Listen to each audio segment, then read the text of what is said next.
19th, 2023 to order. If I could ask everyone to please silence their cell phones or put them on vibrate so we don't get disrupted during the meeting, that would be ideal. Thank you very much for that. Let's go ahead and call the roll. Kervin? Commissioner Fournier? Yes. Commissioner Moss? Here.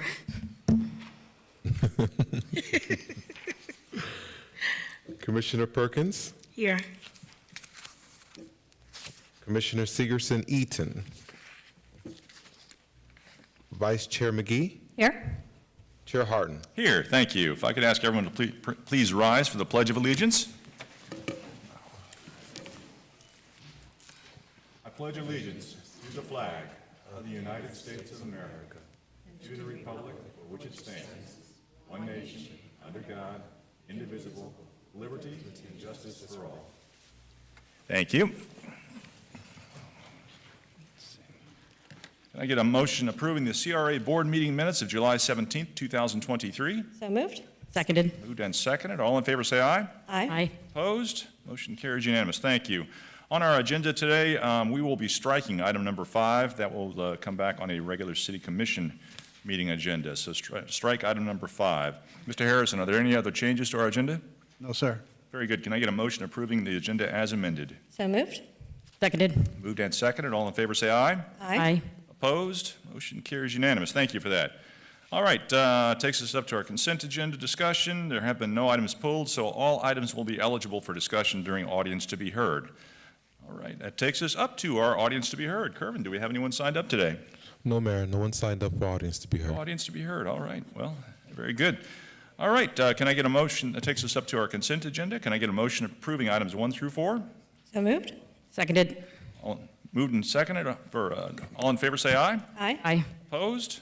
Motion carries unanimous. Very good. That takes us up to our regular agenda. Item number 6 is a resolution. A resolution of the Pompano Beach Community Redevelopment Agency approving the East Financing and Implementation Plan and adopting the final estimates of revenue and expenditures for the fiscal year commencing on October 1, 2023 and ending on September 30, 2024, appropriating the funds shown therein as may be needed or deemed necessary to defray all expenditures and liabilities of the East District of the CRA for such fiscal year, providing an effective date and for other purposes. So moved. Seconded. Moved and seconded for discussion. Good afternoon, Ms. Vasquez.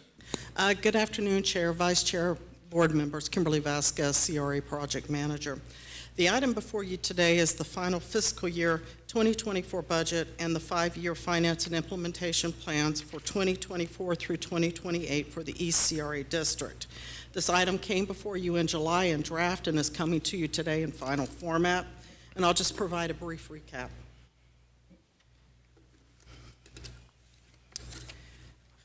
Your total sources for the East CRA is at $31.2 million. Your tax increment did not change from what was projected in July to the certified value of $5.5 million, and that includes the city, the county, and the North Broward Hospital District. We're anticipating building rentals of $121,000. Those are the ones that we carry tenants in the East CRA District, and they pay us rent. Investment earnings of $50,000. And then we are proposing to issue a bond, a tax increment bond in FY 2024 to $19.1 million, and this is for illustrative purposes only. As for this budget, it will have to come back before you as a plan amendment as well as for the approvals to do that. This is just reflecting it in your finance plan. And we anticipate a carry forward fund balance of $6.3 million. That's unencumbered, unexpended funds from FY 2023, moving it over into 2024. Our operations are anticipated at $719,000. That's your city, your staff, your city cost allocations and operating cost. We have debt service at $1.2 million. That's for your bond series 2013 A and B, as well as it anticipates an issuance cost of $190,000 if we do go out for bond in 2024. And our redevelopment projects is at $29 million. Your taxable value did not change from to certified. It was the same at $604 million. And your total growth for the East CRA District was at 9%. And you see reflected in the charts above that it was residential use at 10% and then your commercial at 9%. Your cost allocations are going to infrastructure and streetscape improvements, which is your McNabb House Restoration and Botanical Garden project. We're allocating tax increment revenue of $1.1 million. Here's where your revenue bond of $15 million is allocated to, and then a carry forward fund balance of those unencumbered funds at $6.3 million, for a total expenditure of $22.5, which would be Phase 1. We have enough TIF funding in there for Phase 1, which would be the allocation of funding for the architectural services to get us to site plan, as well as to begin construction, which would incorporate the house and the garage site area. And potentially, think further in your agenda today, you have a grant that's coming forward for a community facility. We could also anticipate that into our Phase 1 as well. Our redevelopment initiatives is tax increment revenue of $250,000, and that's going to your grant programs of $200,000, and then dissemination of information of $50,000. Our redevelopment ambassadors at $150,000. That's your FPI security services that we contract for annually. And then we show a reflection of property acquisition. This is the remainder of the bond funding of $4 million, and then tax increment revenue of $1.8 million. And then we have consultant and professional services, tax increment revenue of $350,000. And that's allocated to consultants and professional services that are outside of the scope of what the CRA staff can provide. And then professional fees or investment advisor, which we pay the city for those services. This went before the East CRA Advisory Committee on September 7th and was approved. State statute does require us to have this approved, our budget annually, by September 30th of every year. At this time, that concludes my presentation, and we're requesting approval of the budget as presented. Very good. Thank you for that. This is a public hearing. Is there any input from the public on this item? Please come forward. Seeing none, public input closed. Commission discussion. Questions, concerns? Commissioner Fournier. So I mentioned this at the preliminary hearing. Does this $19 million bond require an extension of the sunset date for the East CRA? Yes, it would. In order to carry the debt service out, it would require us to amend the plan and to extend the life expectancy of the East CRA. What we're going to bring forward is an amendment to the plan, but it would move forward with city TIF only at that time. Okay, so we are in the middle of budget hearings also this month, and some of us are struggling with rising tax bills. And I guess from my perspective, the promise of a CRA is it's a certain finite period of time, I think 30 years, where you give up some tax revenue on a certain tax base, but effectively you increase that tax base over that time period. So then after the CRA sunsets, that windfall of revenue comes back to the city. Is that one way to think about the investment vehicle of a CRA? That would be one way to think of it. We do capture a percentage of the increase in property values when the CRA was established.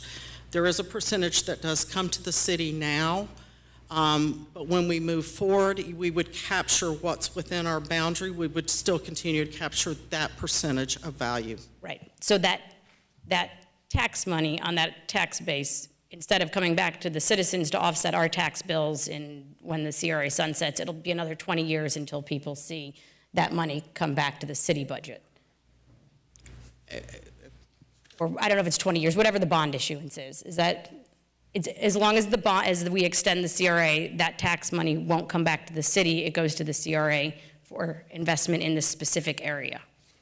That would be correct. We would continue to capture that percentage of the increase in the values, and it would stay within the CRA district. Right. Okay. Does this budget include in the consulting fees any fees to RMA? Yes, it does. Do we know how much we're paying them in the East CRA? I would have to get back with you on that. It's approximately, I would say, I don't want to put an amount out there and it be incorrect. I would rather get back with you on that if that's okay. Okay. And what services do they provide for that fee? They provide us real estate consulting services. They provide a myriad of services for us. It's mainly real estate related, negotiation of development agreements, those type of activities. Okay. Is it safe to say that the reason that we're issuing the bond and potentially extending the East CRA is the McNabb House project? That would be correct, because that's where the majority of the bond funding would be going. Do these consultants happen to own any investment properties adjacent to any of these strategic priorities in the East CRA? I believe they do, yes. Okay. Thank you.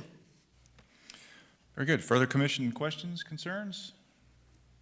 Seeing none, let's go ahead and call the roll. Commissioner Fournier? No. Commissioner Moss? Oh, sorry. Commissioner Perkins? No. Vice Mayor McGee? Yes. Mayor Harden? Yes. Motion fails. Ms. McKinnon? Well, we have a situation because we have to approve our budget. So if we need to do some adjustment to the budget, we will either have to do it here or have a special meeting before September 30, because we don't have a choice. Very good. Well, then at this point in time, let's go ahead and open things up for discussion right here so that Mr. Harrison can get a feel for where we're at since yeah, this is critically important, of course, so that we can find out where the commission is on what's holding up the budget from being passed. And I think that's what's critically important at this juncture. I've got Vice Mayor McGee. Yeah, I just wanted to say, as far as commissioners' questions regarding RMA and in the ECRA, they've done amazing work as far as feedback I've gotten and what we've seen between they were the driving force that conceptualized and guided us through the whole beachfront redevelopment that goes along with the fishing village and getting us, the quality vendor or investments from businesses that we got. When we first started looking into people to open restaurants on the beach, the first people to come to RMA was a 7-Eleven and a wing shop. And they helped make sure that we kept focused on what our goals were over there. And I have no issues with RMA's involvement in the ECR. I think they've done a fabulous job reinvigorating and renovating the beachside. So that was just what I went through out there. Very good. Thank you for those comments. I completely agree. So, Mr. Harrison, from here, would you like to direct the discussion a little bit to find out what's going on? Certainly we can, or we reschedule another meeting. Yeah, okay. I mean, it's up to the commission. Would the commission like to engage in discussion about the budget at this point in time, or should we just go ahead and schedule a special meeting? Vice Mayor? I would like to engage to see if we can answer more concerns of the commissioners who are concerned about the ECRA. I personally would agree. Commissioner Fournier? So I think I was pretty clear about my concerns. Number one, it's implied in this that we would be extending the ECRA when I see it as logically sunsetting at its future sunset date, since most of the investment has been done in that geographic area, independent of the McNabb House. It seems to be one project that is remaining there, and it's been sitting there for 3.5 years, and it's moving very slowly. So I think it's a big burden to ask people to take on another $19 million of debt for that one project. And then I struggle with the RMA consulting fees in here, given that I believe it to be a conflict of interest to own the property next to the McNabb House. And similarly, I think it's not right that they are the money behind most of the people who end up sitting up here. So from a political perspective. I'm sorry. I'm sorry, Commissioner. What was that? They are a lot of the money behind people who end up sitting up here in our PAC donations and things like that. So are you? In what way? Yeah. I'm just trying to narrow this down. In what way are you indicating they are the money behind people who are sitting up here? Behind the PACs that support the slate of commissioners that always. One moment, Vice. So are you saying that because they have made political contributions in the past, that is your problem? Or are you trying to say that there's some some sort of illegal activity that's going on. No, I'm not implying anything illegal. I think that we need higher ethical standards on, or maybe disclosure standards on when we vote on things, on who's taken donations from who. So your problem is with who makes political donations, it sounds like. Would that be accurate? That is not my sole problem. My problem is the conflict of interest with owning the property adjacent. My problem is the extension of the East CRA, and I do also have concerns about the ethics of the donations that seem to result in the same people sitting up here. Well, I'll be honest with you. I resent the implication that you're making. I completely disagree with the characterization you're trying to make. Political donations are given many times from many different people to a lot of candidates. And if you want to talk about people receiving donations from people who do work with this city, I would be careful how far you want to cast that stone, Commissioner. But be that as it may, those are your issues. Vice Mayor? Yeah, I second your feelings, Mayor, as far as the statement made and the implications made. Yeah. First off, every donation is fully disclosed, and that's law. So unless you have specific donations that you are citing and with paperwork to back it up, that'd be one thing. The other thing is this whole concept that it's a conflict of issue, of interest. RMA works all over the country. The fact that they wanted, of all the cities in South Florida they are working with as consultants and rebuilding and redoing, they chose to put their office in Pompano, to me, says that they are as invested as we are here. It's similar to any of us owning one or in Commissioner's case, multiple properties here. Your interest is to do the best for the area in which you have property, which isn't a conflict, it's an in-line interest, in my opinion. Same way for me, you want your place of business and residence to be the best it can be. And so I don't see how that specifically is a conflict for people who have done much work. And as far as concern about extending the CRA to finish up the McNabb House, you would just leave it sitting there to decay? That's it. Very good. Further discussion? Yes, Mayor. Very good. Commissioner Perkins. The reason, well, let me just state first that I understand what Commissioner is saying regarding RMA, but I wanted to bring back to your attention a while back, I nominated a particular person to be on a board, and you, Mr. Mayor, said I would not vote for him because he did not vote for me. Do you remember that? No, I think you said he didn't support me. He didn't support you in your campaign, and you refused to put that particular person on the board. Moving right along, the reason that I voted against the ECRA is because of the $350,000 we're spending on consultants. What I'd like to see if we have another meeting regarding this is a exact breakdown of professional fees that have been spent for the, that has been given to the consultants. And maybe I can better understand the number of $350,000. But at this point, it's just giving the number. It's not giving a breakdown of actually how much they were given for whatever project they actually worked on. So if I could see that, that would probably help better make my decision. So just to be clear, are you looking for the historical viewpoint of what's been spent, or are you looking for what the actual 350 is earmarked to be spent for in the future? Yes, right. I'm not sure if we actually have an estimate of who's going to get of that 350. It may just be more like a placeholder. Based on what was presented to us, I think you said that it was $350,000 spent on consultants. I like to see a breakdown on how that money was spent, on what projects it was spent on. Going forward, though? Yes. Okay, because, yeah, that money has not yet been spent. But, Right. Mr.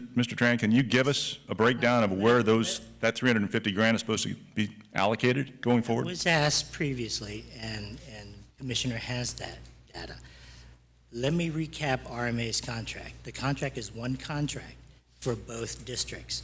So for us to estimate how much they spend percentage time-wise in the east and in the Northwest is hard going forward because it differs So, month to month. So when you're talking about consultant contracts, it's just not RMA. It's all the consultants that we have, like the appraisers, the land surveyors, any special consultants we bring in, like Joe Minicuzzi. Those are all consultants. So it's not just RMA, it's all our consultants.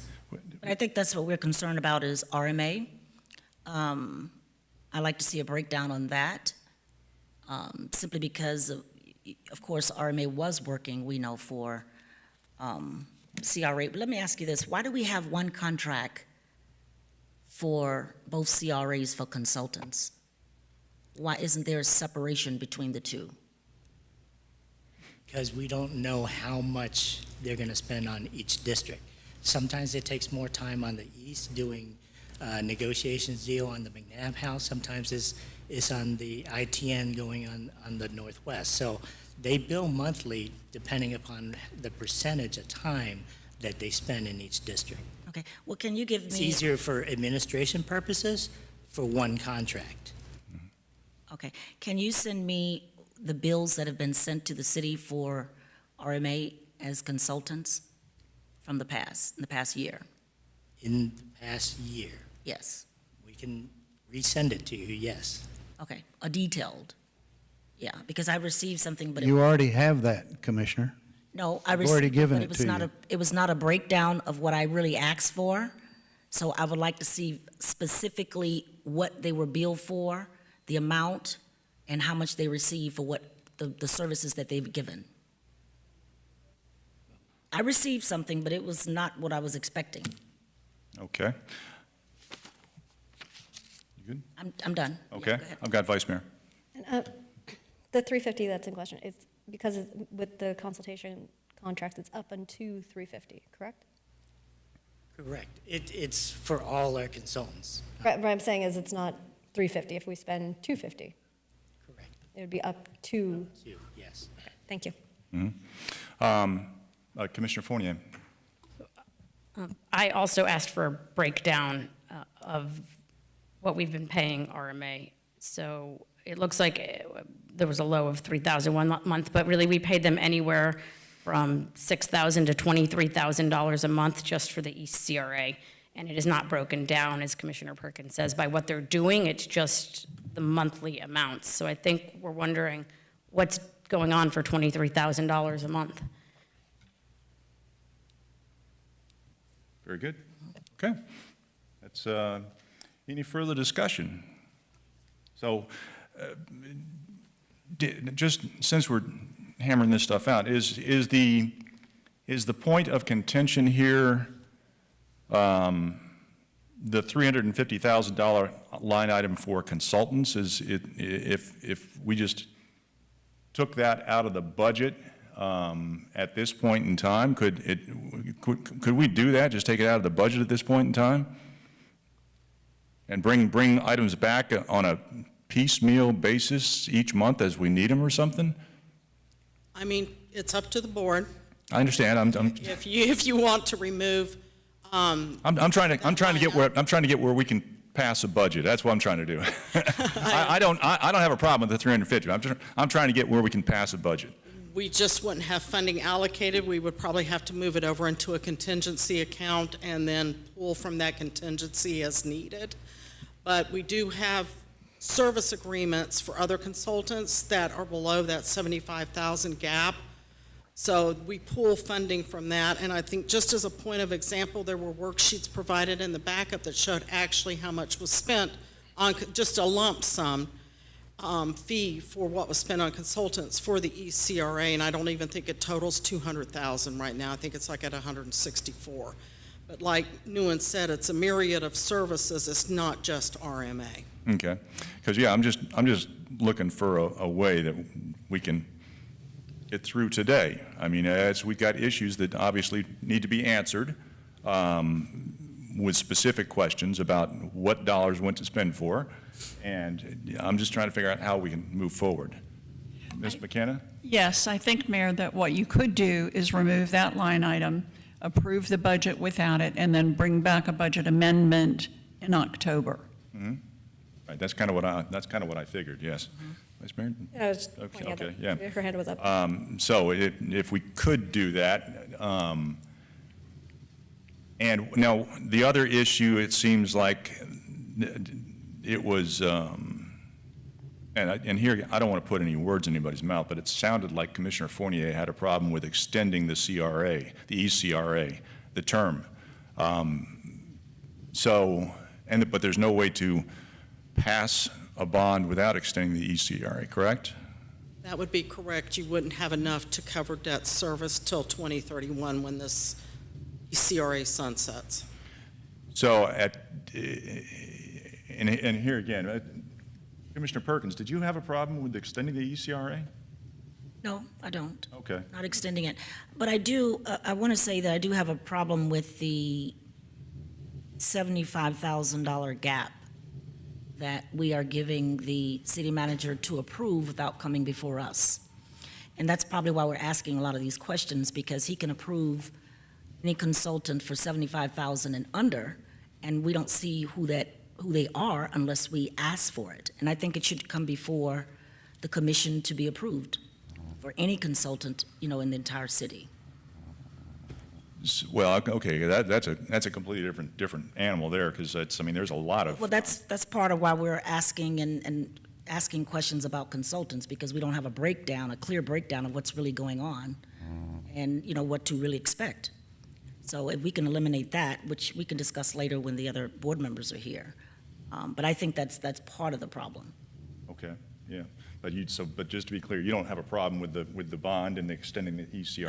No, I don't. Okay, your issue with the $350,000 consulting Exactly. fees, that's an Consultant. issue. Yes. For you, And I think okay. it's an issue with the entire city. I think as a city, we spend a lot of money on consultants. Yeah. We really do. And I think that we have staff, they are educated and qualified to do a lot of this work. Now, sometimes we have to go outside, but I think a lot of times we do not need to do that, because we have a very smart, sharp staff that can do the work. I appreciate you saying that. Very good. Commissioner Fournier? I agree with Commissioner Perkins with the 75,000 specifically in the CRA. I'm less concerned about the city. I have different concerns for the CRA because CRAs collect revenue from a certain area, and they're kind of responsible for reallocating capital and deciding which areas to focus on and which areas don't get investment.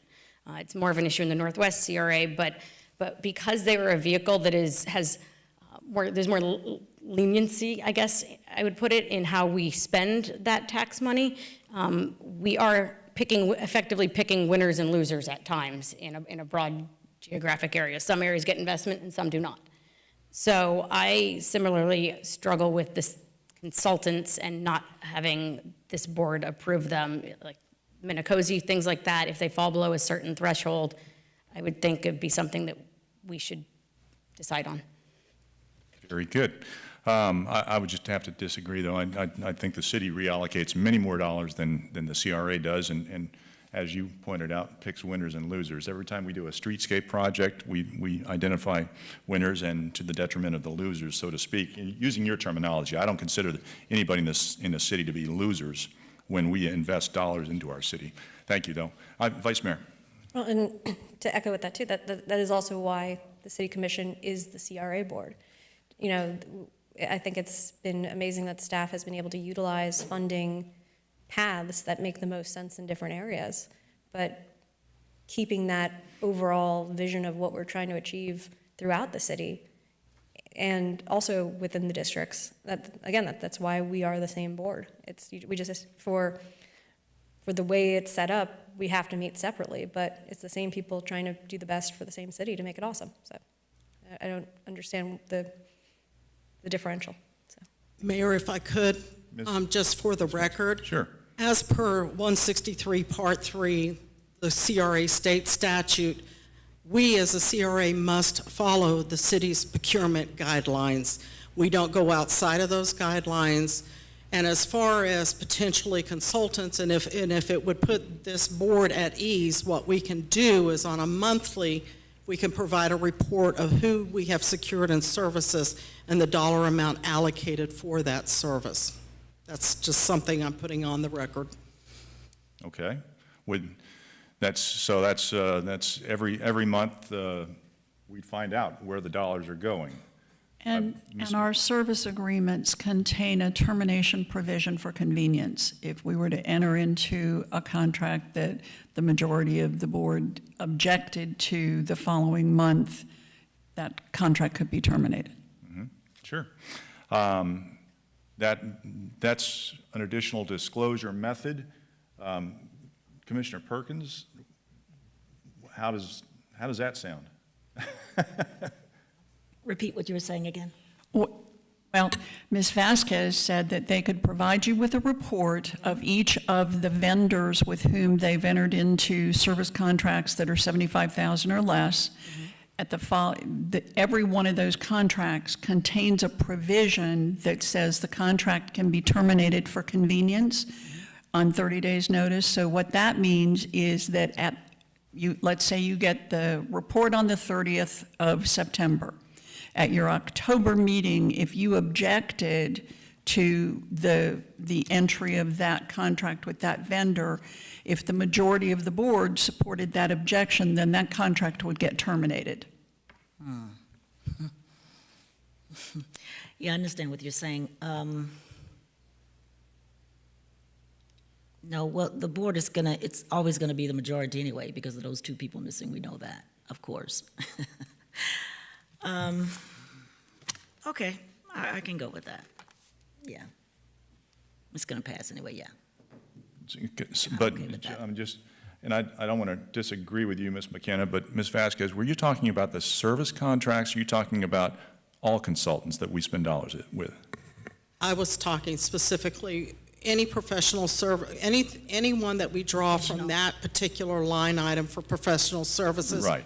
We could add it into a report showing who the contract is with and how much we're paying for that contract. So that's above and beyond the $75,000 threshold, because $75,000 or less, city manager, he signs. Some consultants, they might have an agreement for $800,000, $900,000, which has been approved by the commission. But what Ms. Vasquez is saying, that also those contracts, they'll have a report showing dollars that were expended on those contracts. So not just the 75 grand, but anything gets expended for professional services. And those contracts don't always contain a termination for convenience. Correct. They're at a different level. You know, when you're talking about the hundreds of thousands of dollars contracts, that's going to be a different circumstance. Sure, because sometimes we piggyback with the city on some of their for engineering. I mean, Keith and Associates, I mean, they do work, and I mean, they're a consultant. So sometimes they get hired and other consultants. But yeah, Ms. Vasquez, she was talking about all expenditures for professional services, not just the $75,000. I understand that the $75,000, you've got an issue with that. You want to see more about what's going on there. That's fine.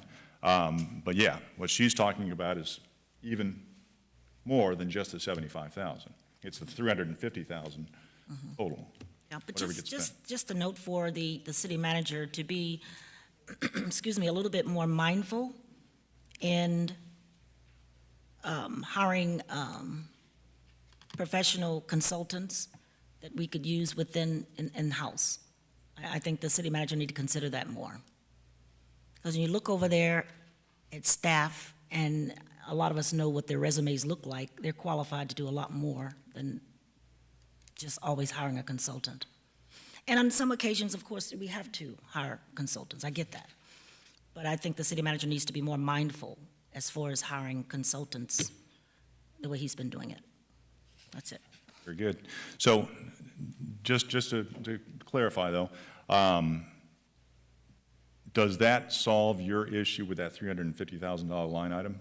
Yes. So, and you didn't have a problem with the extending of the ease, so I don't have a and problem we're not voting right now, but I'm just asking, is there anything else that would No, that's hold you it. back from voting for the budget? No, that's it. I don't Okay, have a very good. problem Thank you. extending the ECRA. I had a concern with the consultants. Sure, okay. Vice Mayor? And I think Commissioner Perkins is right on with keeping eyes on what we can do in-house versus what we need consultants for. I think there's value in both. Whatever we can save on by bringing in-house, if we can definitely do that, that's excellent. And then, when we have the specialty things that, we're doing for the first time, or not that I've like the botanical gardens, having, that type of experience is important then too. But yeah, I think if we can try to bring as much in-house as we can and save, I think that's a great way to move forward. Absolutely, sure. Okay, further discussion. Well, is there a motion? Do we have to be from the prevailing? We got it. Well, there was a motion to approve the budget. Previously, it failed. This would be a motion to reconsider. Since you don't have a prevailing side, either side can make a motion to reconsider approval of the budget. I'll make a motion to reconsider approval of the budget for the ECRA. Very good. I'll second that. All right, do we need a vote on that? I would take a roll call. Yeah, okay. Absolutely, yeah. So, this is voting to consider? To reconsider, yes, that's reconsider voice. the budget, Yeah, okay. you can do voice. All right, Kervin, call the roll on the motion to reconsider. This is not on the budget yet. Okay. Commissioner Fournier, No. Commissioner Perkins, Yes. Vice Mayor McGee, Yes. and Mayor Harden. Yes. Now, is there a motion?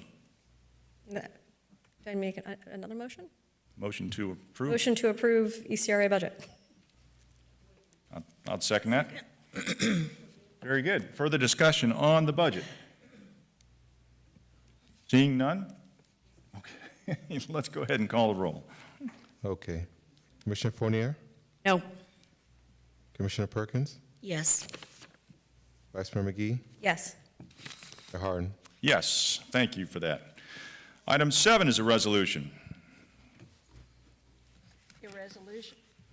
A resolution of the Pompano Beach Community Redevelopment Agency approving the Northwest Financing and Implementation Plan and adopting the final estimates of revenue and expenditures for the fiscal year commencing on October 1, 2023, and ending on September 30, 2024, appropriating the funds shown therein as may be needed or deemed necessary to defray all expenditures and liabilities of the Northwest District of the CRA for such fiscal year, providing an effective date and for other purposes. So moved? Second? Ms. Vasquez? Yes, once again, Kimberly Vasquez, Senior Project Manager for the CRA.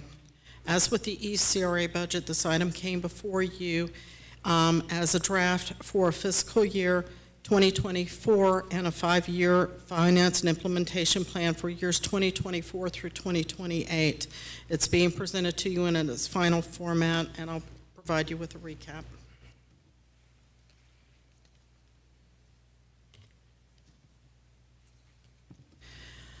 The total sources for the Northwest CRA is $36.1 million. Tax increment at $6.9 million, and that's city TIF only. We have the interlocal project funding at $1.5 million as a revenue source, and that's per the interlocal agreement with the county and your other taxing authorities. We're anticipating the Hunter's Manor land closure, and we will get our value out of that at $1.4 million once we get a permit for the first house to be constructed. Miscellaneous revenue, which is the microloans, the building and rental revenues and investment earnings of $371,000, and then your unencumbered, unexpended funds from FY 2023 to 2024 is $25.9 million. Operations is at $1.1 million. That includes CRA staff, city cost allocations, and just general operating expenses. Debt service of $1.6 million. That is your 800 Hammondville Road loan, and then our tax increment bond debt service, and redevelopment projects at $33.3 million. Your certified value did not change. It came in at $1.68 billion, and the Northwest District in totality saw an overall growth of 11%. Most of your funding is going to your infrastructure and streetscape initiatives, and you'll see at the top the tax increment revenue of like almost $1 million, the interlocal government funding of 1.5, our anticipated land sales of 1.4, the carry forward fund balance of tax increment funding of 15.3 million, the bond series of 797,000, and that's carry forward in investment earnings, and taxing authorities interlocal carry forward of 7.7 million.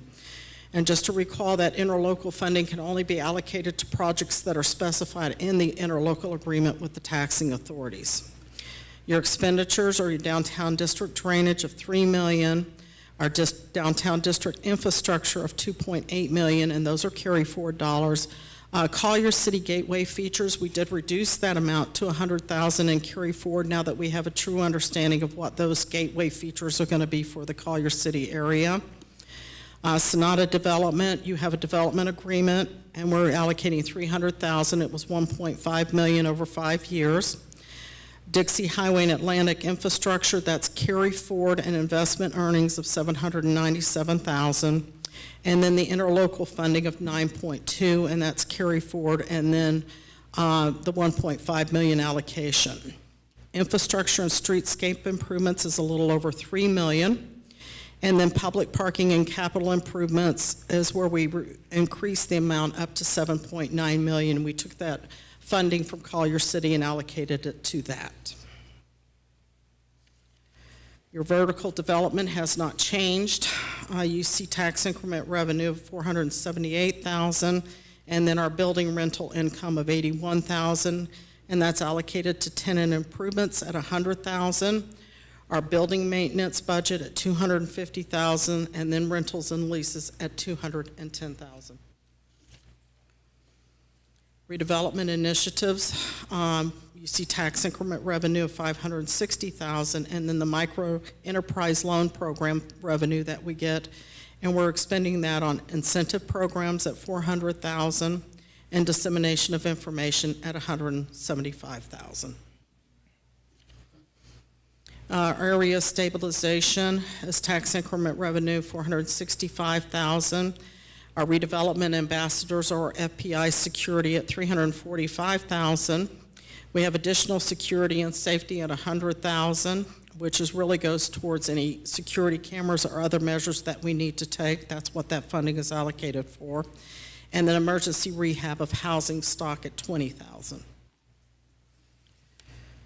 We continue to support our community garden through a service agreement, and that's 50,000, but that's not only the service agreement amount, it also covers electricity and other areas of need for that garden.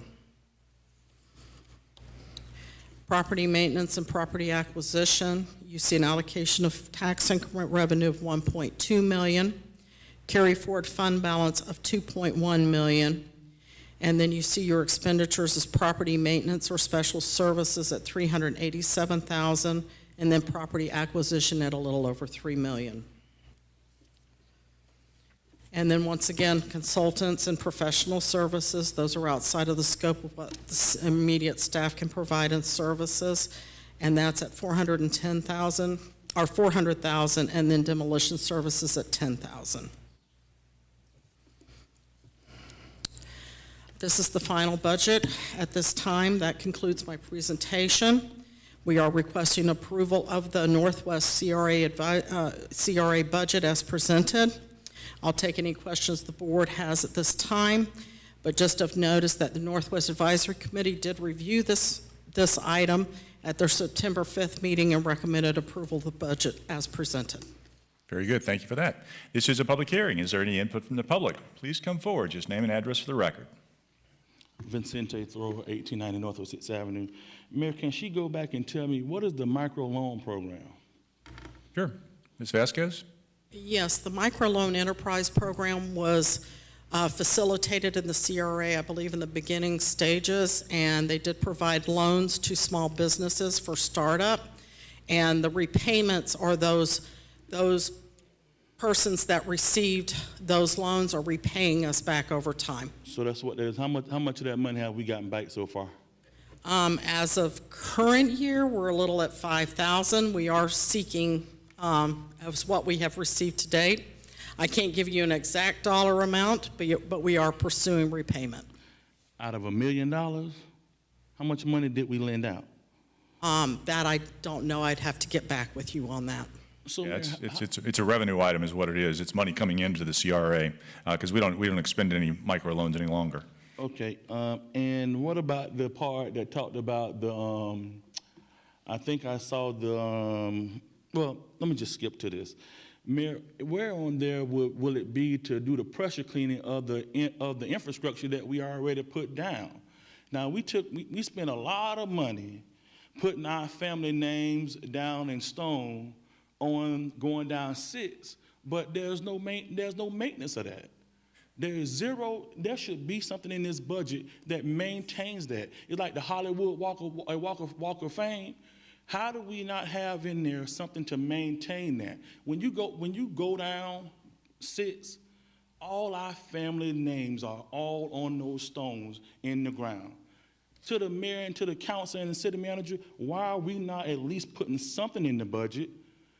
It looks, have you all seen, literally, if I could take a picture, that should be part of something that you just can't put our family names in stones that we done paid a lot of money for and just let it be looked at it like it's garbage. Mr. Thriller, I hear you. A couple of things. Number one, that's the responsibility of the city to maintain all the infrastructure throughout the city. As far as the public infrastructure, there is a maintenance line item in the CRA budget, but that's for maintaining CRA properties. But it's up to the city to get out there and pressure clean sidewalks and things like that. And I don't disagree that we need to maintain. But also the CRA, we've got a project for Northwest 6th Avenue, which I know Commissioner Perkins pushed for. And I'm not sure what all that's going to do to those sidewalks along there with all the family names. Because this was a CRA initiative. All this was. I was sitting here. I understand, but it's the city's responsibility to get out there and maintain things. We did have a discussion about that 1 or 2 meetings ago about banners also. But yes, it's the city's responsibility. But do we have any kind of a scope for what's going to happen the Northwest 6 project yet?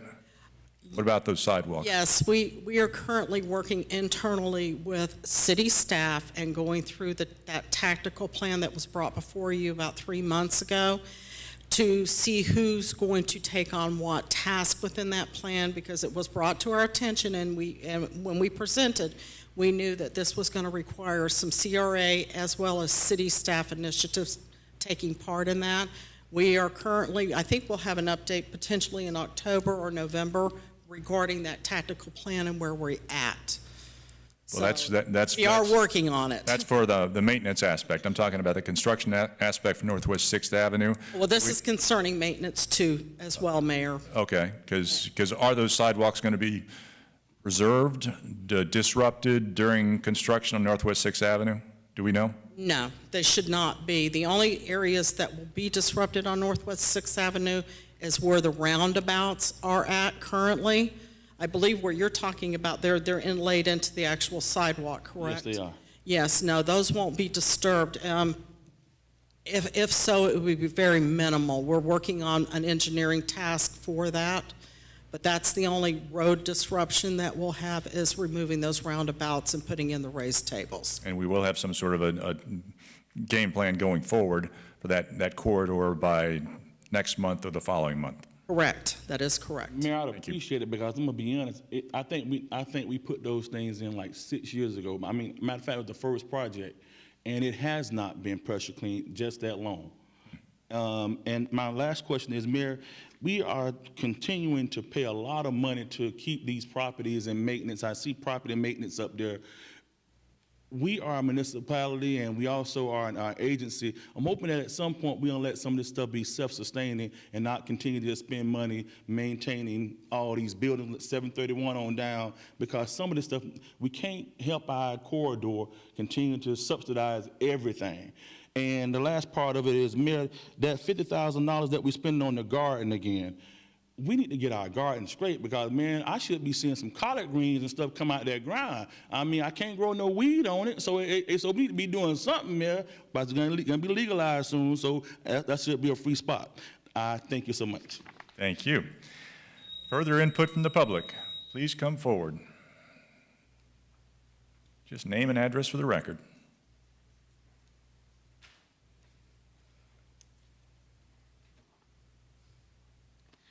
Sarah Peterson, what's my address? 4354 Northwest 9th Avenue, Pompano Beach. I had a conversation, Ms. McKenna. I wanted to ask how much of the historic preservation of the Northwest District falls into that budget, and is it something that is budgeted for? Historic preservation. Just for our record, historic preservation is not an eligible CRA activity in the statute. If there is a building that happens to be historical and it needs rehabilitation, we can rehab buildings, but we can't specifically historically preserve. That's not one of the jobs of the CRA. The city can do it. The city can put it into their budget, but historic preservation is not delineated in the statute as an eligible activity per se. Right. But the economic activity, though, is a good driver of rehabbing, and that's what we did with the Ali building. That's also what we did with Baca in Old Town. Those were historic structures, which took a lot of dollars to rehab them to make them usable because it pays economic dividends. Right. I understand that. I'm asking mainly because we did the naming of the families on the sidewalk. Are those being deemed historic? And if so, is there funding allocated towards that? Because these are the names of the families in the sidewalk. I'm asking that because also the building that's being, I think we just got $1 million allocated for the black box there. So the matching funds from that, will that come, is that part of the budget too? No, I don't believe that's under our cultural affairs. That will come from under the cultural affairs. Okay, those are just my questions. Okay, thank you. Very good, thank you. Further input from the public? Seeing none, public input closed. Commission discussion. Mayor, Commissioner Perkins? can you pull up the screen again where you were showing infrastructure and streetscape?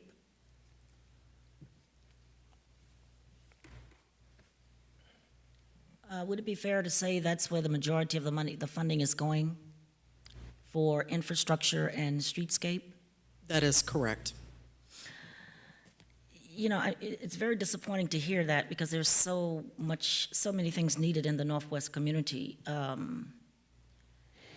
I agree, it's, you know, with improving the Northwest 6th Avenue corner, entering into Blanche Ely, that is very much needed.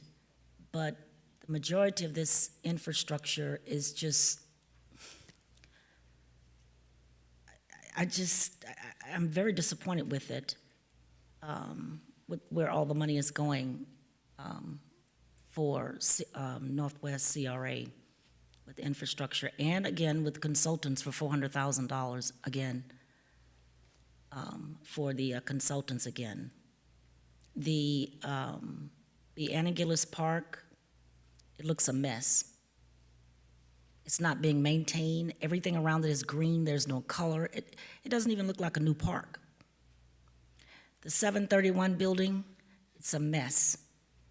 The landscaping is not kept. It's terrible.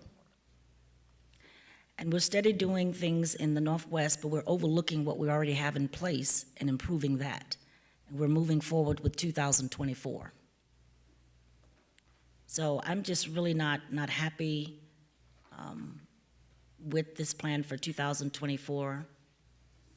There's one or two things in there that I brought forward that I support, and that's pretty much it.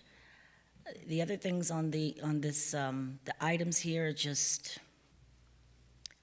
it's not helping the Northwest at all. This is just really not good at all. So the things that are needed in the Northwest for the community, we need things like a youth center for our youth. We need a resource center, somewhat of an information center. People are always calling and asking, where do I go get this? How do I do this? Where do I get this from? If we had a little facility there for that, that would be great. The same with the new facility, the Senior Activity Center. I know that's not a part of this, but that's the GO-BOND, but it just wasn't built properly. It was just something put there to say we did something.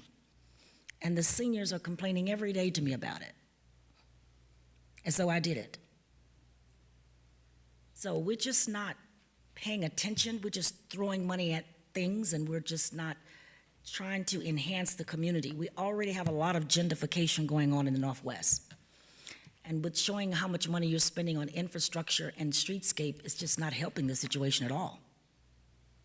So I'm not going to agree with this. Like I said, it's just maybe one or two things I agree with on this 2024 plan here, but the rest of it, it's just, we've been spending money on infrastructure forever in the Northwest. And we really don't have very much to show for it. We have a little bit of something here, a little bit of something there, and that's it. It's just not enough to improve and upgrade the area that we live in. It still looks the same as it did 20 years ago, 30 years ago. And we're still throwing money at it for 2024. So that's all I have to say, Mayor. Very good, thank you. Ms. McKinney, you? I just wanted to make sure that our record is clear, because I fully understand where Commissioner Perkins is coming from. The challenge we have is that a youth center or a resource center or a senior center, those are all general government functions that have to be paid for by the city. They are prohibited from being paid for by CRA trust fund dollars. The principal function of a CRA is to do infrastructure, streetscape, utilities, parks, rehabbing buildings that are in a slum and blighted area. Those are the things that the statute calls out that we can spend our money on. So I appreciate the frustration that I hear, but I want to be sure our record is clear. Those are not things that we're able to put into this budget. We have to do exactly what's called out in the budget: infrastructure, streetscapes, park improvements, utilities, street lighting, that type of thing. Very good, thank you for that. Mayor? Yes. How much do we have allotted for demolition? In this budget, $10,000. You said 10? Yes, ma'am. Oh, okay. That's it. Ms. Vasquez, well, anybody who can answer this, could be Mr. Harrison, Mr. Tran, somebody. Does anyone have any idea where we are, not us, where we are, but where they are, meaning the county commission, with the $10 million that's supposed to be spent in our residential area? That's $10 million could make a difference on the kind of things that Commissioner Perkins is talking about. Do we have an idea of where that is? At this point, all I know is there is another meeting. I believe it's October 9th. October 8th and 9th, they're calling a meeting together. Is it going to be local here? Yes, I believe it's in Emmalou, Olson. It's either there or EPAT Larkins, but we'll find out. Okay, please find out and let us all know. But so far, the $10 million just sits, right? Yes, other than one pilot program that was approved by the county, they hit COVID. They only had a couple meetings, and this is probably, I think, their third meeting or something. Okay. Very good. Mayor? Thank you. Commissioner Perkins. The first meeting that was held at the Pat Larkin Center for the 10 million, I think I was the first speaker to speak, and I made it very publicly known that I disagreed with the county, saying that they did not want any of the commissioners or elected officials involved in that money. I remember them saying that, and I disagreed, so I backed away from it. But yes, I have a lot of ideas of how that money can be spent, but because of what was stated by the county that they did not want us involved, they formed a board to do that. I know Mary Phillips was here the other day talking about what she wanted or whatever. She's on the board. So she has more say than I do. So I don't know why she brought that to our attention. But that's what that board is supposed to be doing whatever, I guess, their suggestions are, which has nothing to do with me because I can't get involved with it. Yeah, I hear you, Commissioner. I agree with your frustration there, but regardless of what the board wants at those meetings, I feel free to speak out, because that's $10 million that can help our community. Ms. McKenna? Yes, and again, I fully understand Commissioner Perkins' frustration. That was a real point of contention when we did the settlement with the county back in 2018. The 2018 interlocal provides that the county would appoint a 9-member board and that some of those members would be residents of the Northwest community. The $10 million is targeted for residential improvements in that area, and we signed the agreement 5 years ago. 5 years ago. Here we are. Exactly. 5 years ago. Exactly. Absolutely, I hear you. Commissioner Fournier? I had the opportunity to ride around the Northwest and see the work that's been done on the pilot project, and there's only one person that's been able to tap into that funding in 4 or 5 years. And it's interesting, but it's touched, I don't know, a dozen or 2 dozen properties, that's it. So it was clear to me that this is just for residential and home improvements, so it's pretty specific. That's so correct. It would not be available for something like a youth center either. Exactly. And your point, Ms. McKenna, is exactly why I struggle with extending the East CRA, because this money is so specific in what it can be spent on, streetscapes, infrastructure, and I think we've done a great job in the East CRA, and we've improved most of that area so that the money would be better spent elsewhere. So that was part of my argument with the East CRA, that this funding is so restricted when it's kept in the CRA. It does, however, include a park, which is a called-out activity, rehab of a building, and and the infrastructure that accompanies it. So those are all eligible CRA activities. I have 2 more questions. How much funding is in the 5-year plan that hasn't been spent for the Dixie Highway Atlantic Boulevard infrastructure? Is it just this 797,000, or how many? I think it was 17 million or 15 million. 17.3 million of CRA funding, which included the bond and some of that project funding from the county, because we could allocate it towards that project. Okay, so there was 17.3 million. Some of it's been spent, and some of it will be spent in the coming years to continue this project. Or it's We will all- allocate no more funding.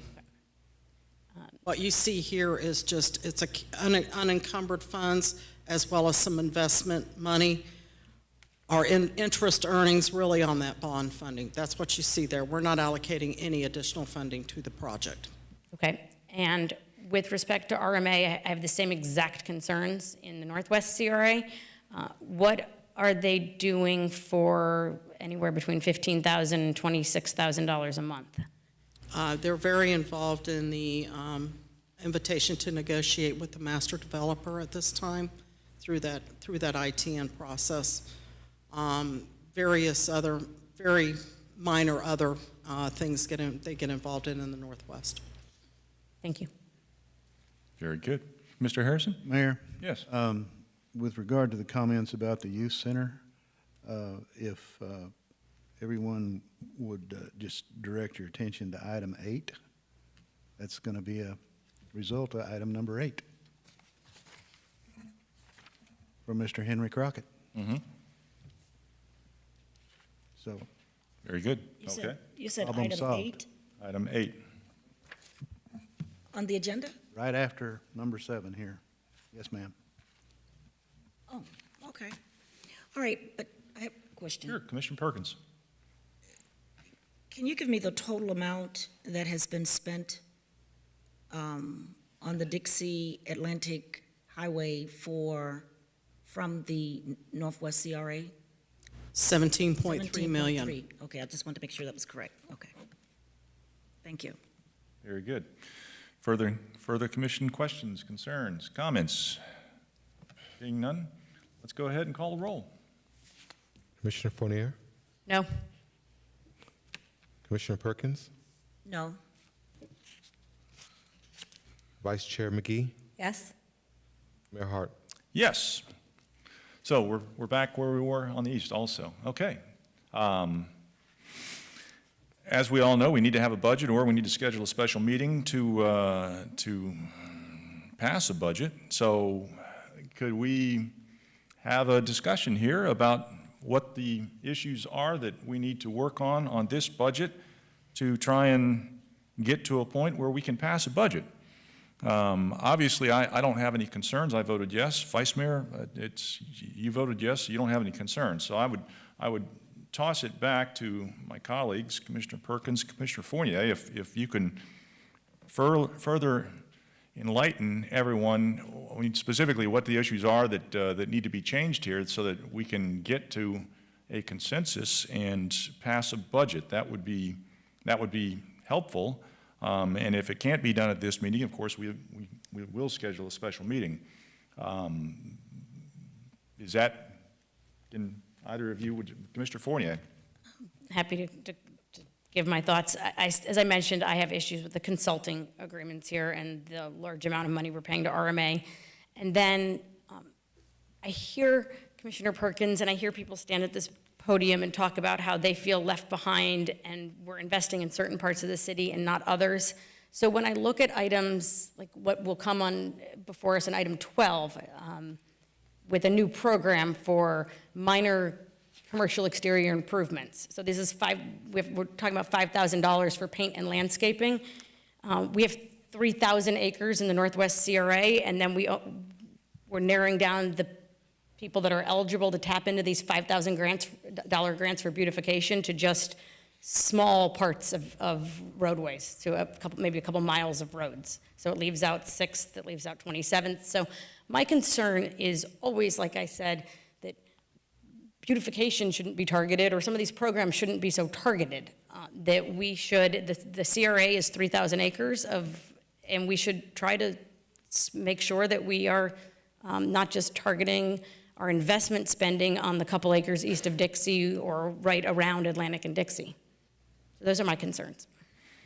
Okay. I can only assume that you had discussions with staff and they've given you their reasons for targeting certain areas with incentive programs. I'm just assuming that. I think we've discussed that over and over. Okay. Other. But yeah, so you have a philosophical difference of opinion there, and you think it should be open to the entire CRA. Of course, any commercial properties, it can't be used for, a residence, but any commercial properties. Ms. McKenna, would that? Here's what I think the challenge we have, and I understand certainly your concern that you're expressing, Commissioner. You have a CRA plan that has laid out your targeted areas and objectives. If you want to change that, you can. You can do an amendment to your CRA plan, but the programs that are coming to you currently are based on what's in that plan, what you've already looked at and said, okay, that's a good area to focus some of our trust fund dollars on. So I don't know what the specific challenges as it relates to this particular incentive program, but as a practical matter, it's a reflection of what you've already approved in your plan. So the staff, we're getting ready to bring amendments back, and certainly if there's something that you as a board want to consider as a different targeted area or a different type of incentive, that's something we're always available to do. You can amend your plan. There's a process, but you can amend your plan at any time. But these programs that are coming to you are based on the current plan.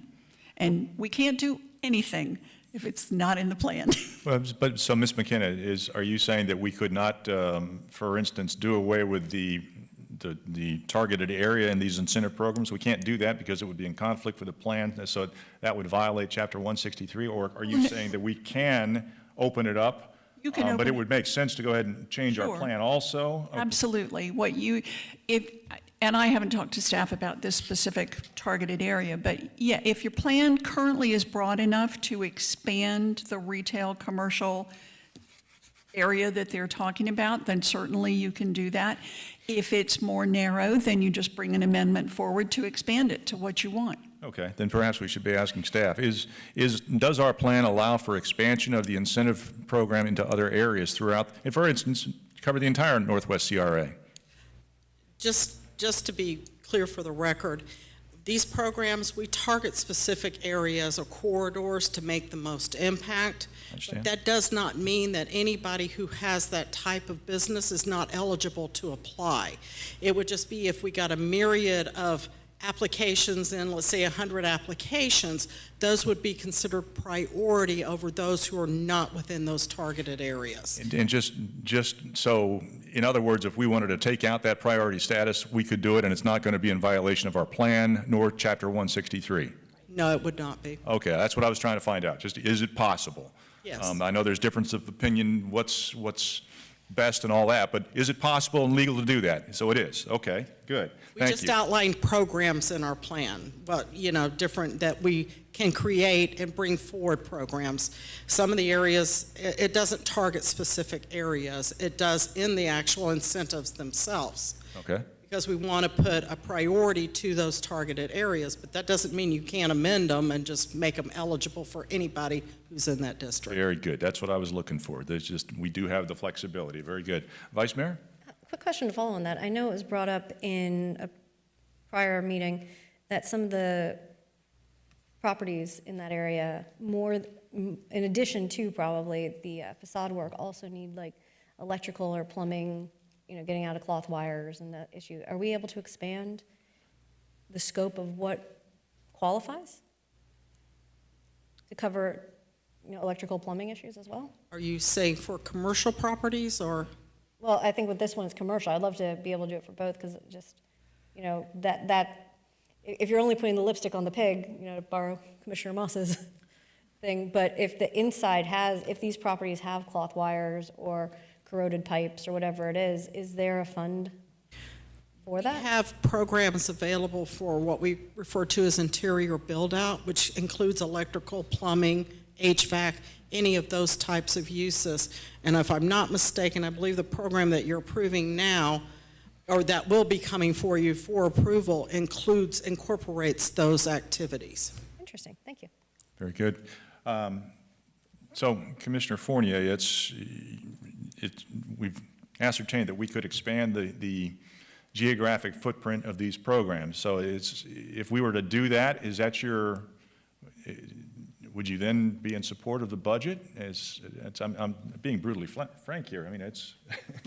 So I think that for a long time, I've thought we should expand the geographic reach of these programs. And I understand you can apply, but the way it reads, it encourages certain areas, so it almost feels like other people are excluded. So I've, for a long time, thought that we should encourage all businesses to take advantage of these programs. That does not change my overall position on the Northwest CRA, though, because of the RMA expenditures and issues I have with the consultant fees here.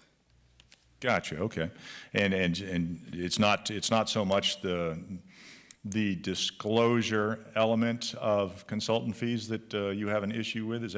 Would that be accurate? Correct. Okay, gotcha. All right, and Commissioner Perkins, how are your feelings on the Northwest CRA budget? Just Well, I've given you most of it, but I would like to add to this plan. I would like to sit down with staff and have a meeting for me to add some of the other things in the district that I think that are needed in the Northwest. I would like to sit down and discuss that with staff before I can approve this. okay, because and that's fine. I don't have a problem with anything that anybody wants to do, of course.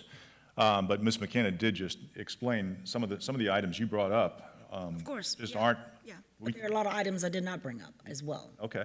That I do not have in front of me, but I do know that it needs to be addressed that would fall in the category of the Northwest CRA. Okay. All right. So it sounds like we're still at pretty much of a deadlock. At this point in time, then I guess we probably just need to schedule a special meeting. Would that be accurate, Ms. McKenna? That's correct. You have to meet before September 30, and you have to approve a budget. Well, and I understand that have to, and I know that on the city side there are severe revenue ramifications. We lose a lot of money if we don't approve a budget. And just in layman's terms, real quick, what are the ramifications if we don't approve a budget on the CRA side? It's an auditing issue. We're required by statute both to approve the budget and to have our audit. And so it would invite the opportunity for the state auditor to come and visit our CRA and perhaps make some findings that we wouldn't want at the state level. And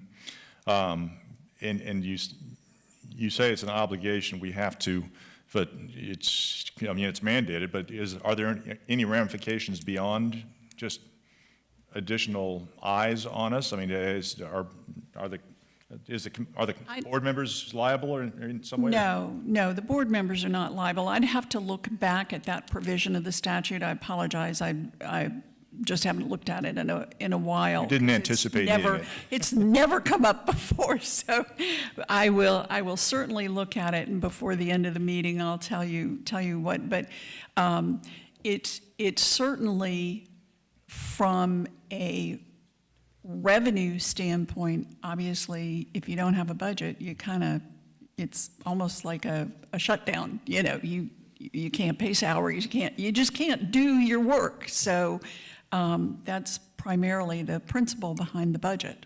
It's kind of like what people are laughing about in Washington. It's a little bit like that, yes.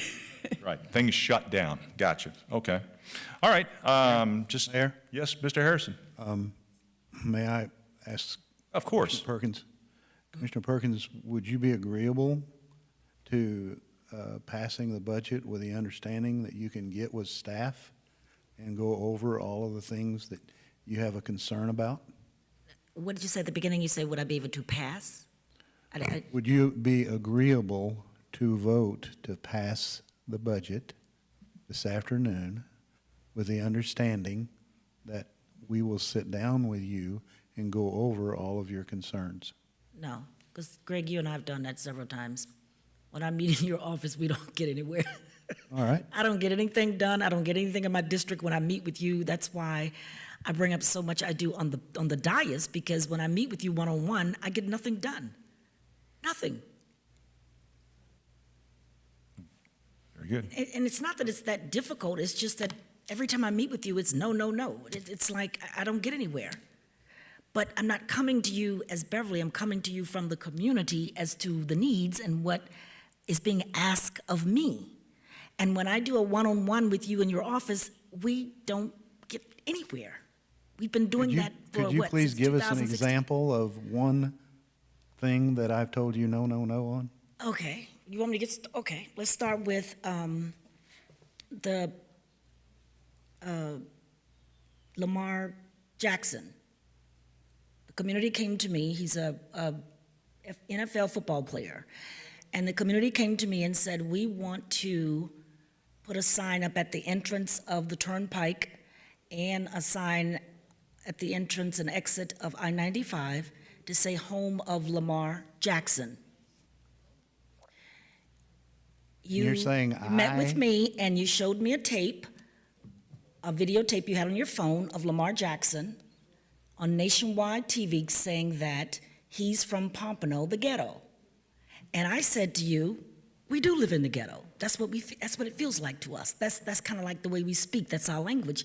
He said that on nationwide TV, not belittling Pompano, but that's just the way we talk. And you said no. I brought to your attention, I said, well, the community said they wanted to purchase Miss Esther Rowe home, the home her family grew up in, or she grew up in, the family house. You came back to me and said, well, we've done our research, and she didn't even live in the house. No. That's right. Okay? So then I brought in Dr. Mack. I did my research, and I found out throughout the United States what is happening in the slum and blighted areas. How do you bring them up to par? Talking to different people throughout the United States and doing my research, they said get a consultant that can relate to the people in that area. We hired Dr. Mack. She put together a proposal of what is needed in the Northwest. It has not been addressed. Nothing in that proposal basically has been addressed. And she answered every need that's needed in the Northwest. It was not addressed. And she came back and you said no. As a consultant. I told you that. We can go back and it wasn't the forward with this, but majority of you the asked me commission- now. You brought it up. I didn't want to bring it up. You asked me what you've been saying no to. Well, you're Because for some reason, characterizing me saying no. Greg, listen, this is not personal for me. None of this is personal. I'm only concerned about the community and the people. I am their voice. They listen to me, I listen to them. Whatever they say, whatever they want, I bring it to your attention if I think it's something we could do. I don't bring everything to your attention, but most of it I do. If I think it's something that will make the community happy or improve it. That's it. It's not, none of it is personal for me. I don't have a problem with you at all. When you're out sick or whatever, I sent you flowers. I mean, I don't have a problem with you. But I have a problem when I come to you of the concerns in my district and I'm turned down by you as though I'm working for you. All I'm asking you to do is your job. That's it. Nothing more, nothing less. Just do your job. Treat me like you treat all the other commissioners. That's it. I do. But I can go on and on. There are a whole lot of other things that I can't think off the top of my head that has always been no, no, no, no, no. And if it's something that you think you might like, okay, it's yes. We can do that one, but not that one. Well, unfortunately, you're mischaracterizing this to the three other commissioners that are here today, and I believe you know that. I didn't understand that. You repeat that again? I said, unfortunately, you are mischaracterizing what you are laying out here, and I believe the other commissioners know that. And your point? Well, okay. So, yeah, Sorry, yeah, that's- but he asked the question and I answered it, and I'm sorry to move Yeah, away from the no, meeting. that's, no, he did, and you did. Okay, so that's good, but we're done with that now. Vice Mayor? I have a question for Ms. McKenna and staff.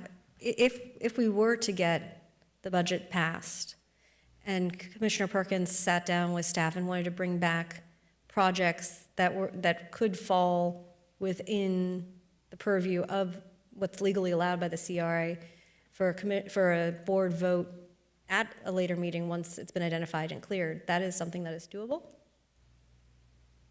That's a question. So you're A budget amending amendment the can be budget, of done and course? brought back at any time. Yeah. Yes. So if we were to pass it today and something were identified, legally able to do, and could be brought back to the board to then vote on?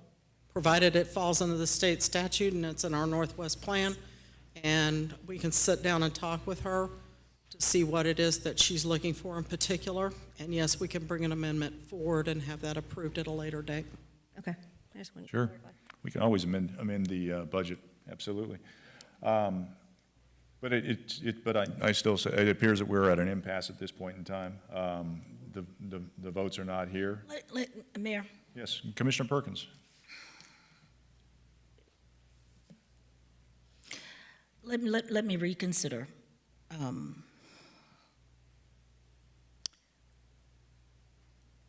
I will reconsider. I will pass the budget, agree to pass the budget, and sit down and talk with the city manager as to the changes that need to be made in the budget. Okay. Is that a- Can we agree on that, Mr. Harrison? Well, he's the one that offered it. Yes, that's exactly what I I've said so proposed. much, I don't know, he could have changed his mind. That's exactly what I proposed at the beginning of this Beginning, yes, okay. discussion. Yes, I'm willing to do that. Okay, very good. Well, appreciate that flexibility. Thank you. Commissioner Fournier? When is the RMA contract up? Do we know? At this point in time, don't guess. Okay. I don't know. I would have to look, Commissioner, and get back with you. So, I'd like, Vice? I'm sorry, are you finished, Commissioner Fournier? I guess I just wanted to say, I hope that we do a RFP process for large consulting contracts and get some options going forward. That's fine, you can, that's whatever. Okay. Vice Mayor. I was just going to make a motion to bring back the motion to approve the Northwest CRA budget. Reconsider. Reconsider. Reconsider, okay, moved in second. All in favor of the reconsidering of the budget at this time? Let's go ahead and call the roll. Commissioner Fournier, No. Commissioner Perkins, Yes. Vice Chair McGee, Yes. Chair Harden. Yes. Now, is there a motion approving the budget? Motion to approve the budget? And The moved and Northwest seconded. CRA? Very good, moved and seconded. Further discussion on the budget? Seeing none, let's go ahead and call the roll. Commissioner Fournier, No. Commissioner Perkins, Yes. Vice Chair McGee, Yes. Chair Harden. Yes, thank you for that. All right. That takes us up to item number 8 is a resolution. A resolution of the Pompano Beach Community Redevelopment Agency approving and authorizing the proper officials to execute a sublease agreement between the CRA and Crockett Foundation, Inc., relating to property located at 100 Northwest 8th Street, Suite 102, Pompano Beach, Florida, after notice pursuant to Section 163-383A Florida statutes, providing an effective date. So moved? Second. Moved and seconded for discussion. Good afternoon, Ms. Lamassier. Good afternoon, Chair, Vice Chair, CRA Board members, Cassandra Lemasurier, CRA Real Property Manager. So as Ms. McKenna stated, this is a sublease with the Crockett Foundation that's before you for approval this afternoon. The CRA entered into a lease with Sonata Apartments LTD for the 3,100 square feet of ground floor commercial space that is located at 100 Northwest 8th Street, Suite 102. This is the ground floor of the the 8-story Sonata apartment building that is on the west side of Dixie Highway, just south of Northwest 8th Street, that's currently under construction. Construction is anticipated to be completed by November of this year. The intent was always to enter into a sublease for the space, and we have negotiated one with the Crockett Foundation, which is a Florida not-for-profit corporation who provides youth services. Also, as Ms. McKenna mentioned, we did do the required legal advertising to put notice of intent to enter into a sublease, and that was in the Sun Sentinel on August 18th of 2023. It allowed for interested parties to submit a proposal within 30 days of the advertisement. No proposals were received by the CRA. So the nuts and bolts of the sublease, the initial term would be 3 years with 2 one-year renewal options. The commencement date would be 30 days after the issuance of a temporary certificate of occupancy or a final CO. So no rent would be due until that time where they actually have the CO on the property or the TCO. And construction, as I said, is estimated to be completed by November of 2023. The annual sublease amount would be $46,620. That would be payable in monthly installments. And then after that initial term of the lease, there would be a 3% increase each year on the rent. And staff does recommend approval of the sublease. I'm available for any questions, and we also do have Mr. Crockett here as well. Very good, thank you for that. This is a public hearing. Is there any input from the public? Please name and address for the record. Vincente Thrower, 1890 Northwest 6th Avenue. Mayor, I applaud staff, and I think Mr. Crockett's foundation is awesome. He's from my neighborhood. Him and his brother went to Blanchile, Orange and Green. But, Mayor, I want to talk about this lease agreement. Mr. Crockett has been very effective in helping us accomplish a lot of things here in Pompano Beach. His organization does over $1.7 million of investment into our community that benefits Pompano Beach kids. So I'm curious to figure out, why are we asking in this agreement for him to pay such a harsh dollar amount when he's a nonprofit? There has to be, we get a lot of people that come and ask the CRA for a lot of stuff, and many of them don't make no investments back into our community. Mr. Crockett is doing that. The city manager just pointed that out when Commissioner Perkins just said about a youth center. So why are we asking on this item for him to pay X, but on the next item that you all will be discussing, we're going to give somebody a 2-year lease agreement with the first 2 years, a 2-year non-payment to the CRA.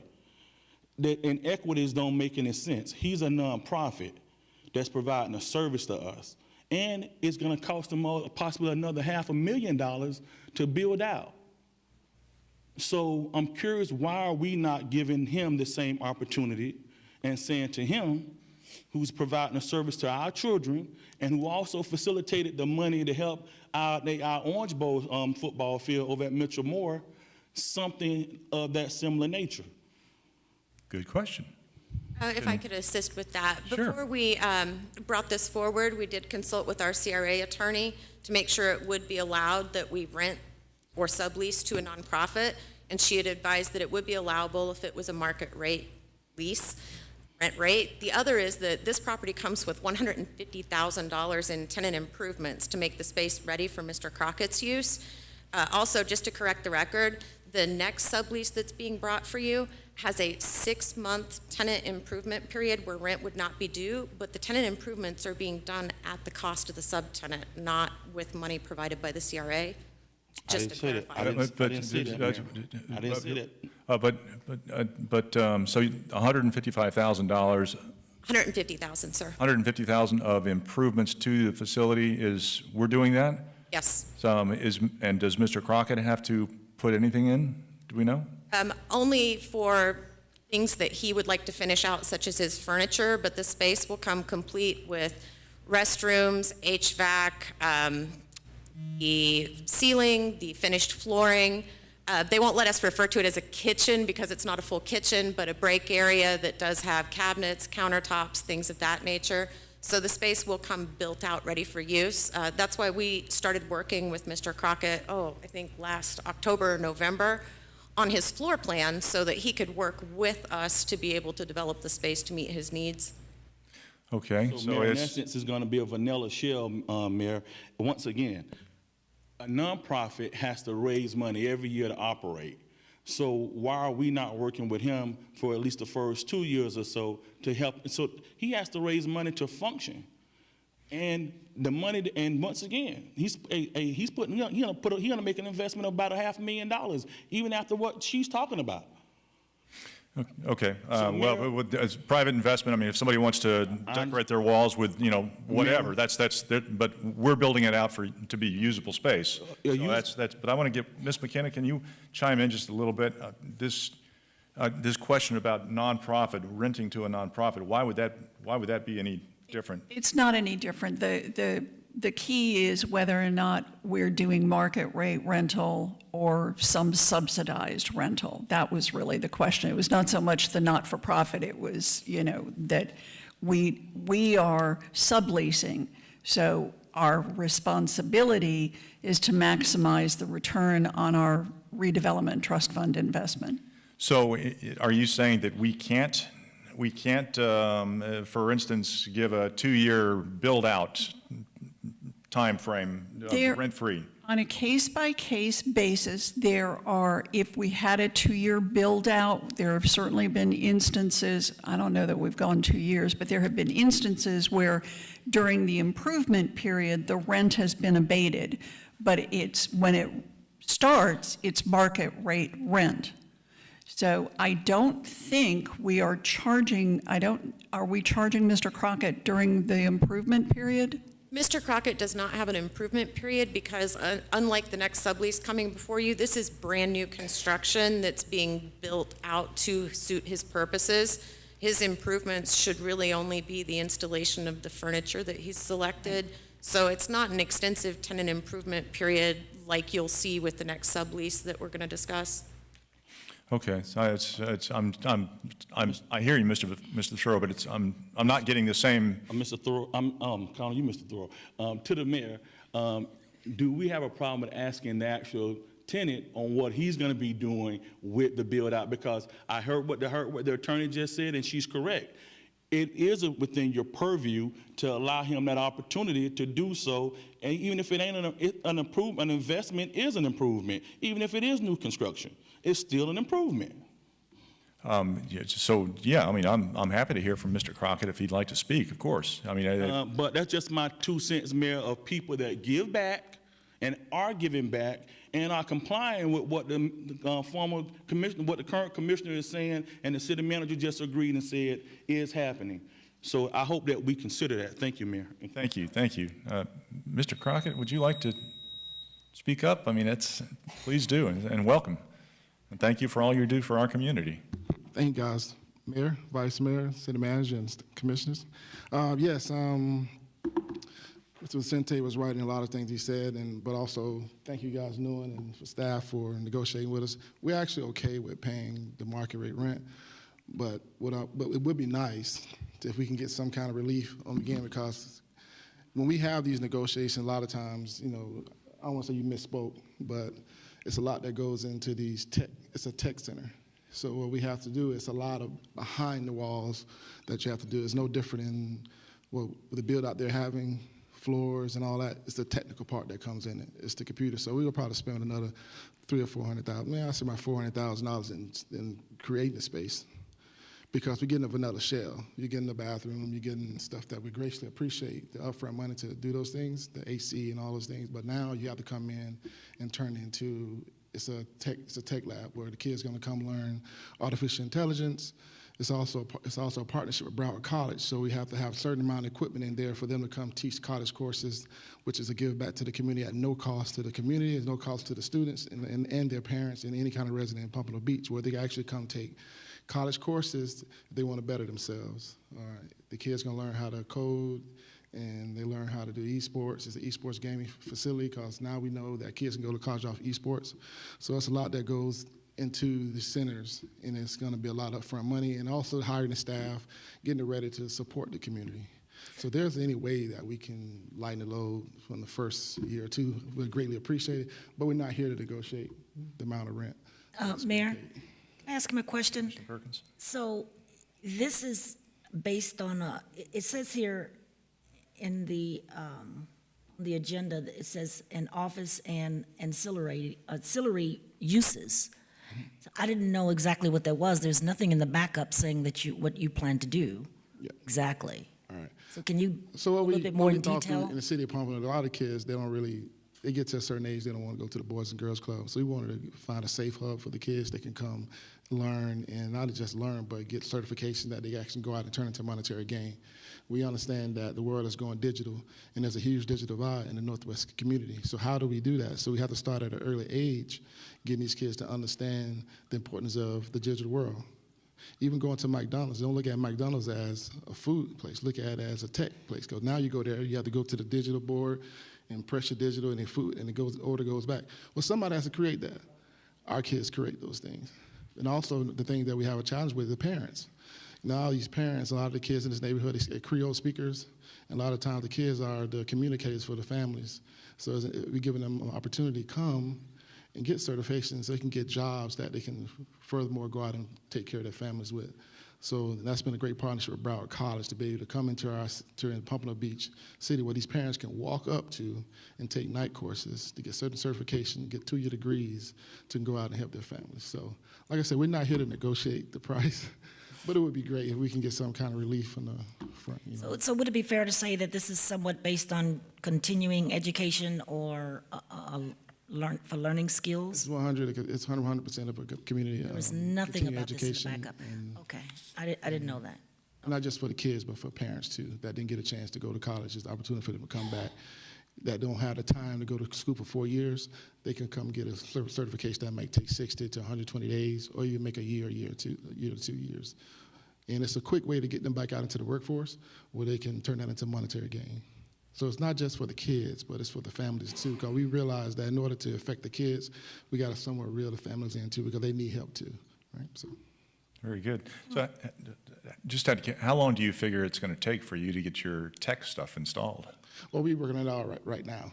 You know what I mean? So our goal is, once get the TCO, I mean, we want to be up and running by January. That's the goal, because we have plans for. So pretty much as soon as Not only that, because we just started a program at Blanche Eaton High School, we just cut a check for $325,000, because the kids that join our program, we're guaranteed that we will pay for their 4 years of college, and we got Florida P-Pay to match that.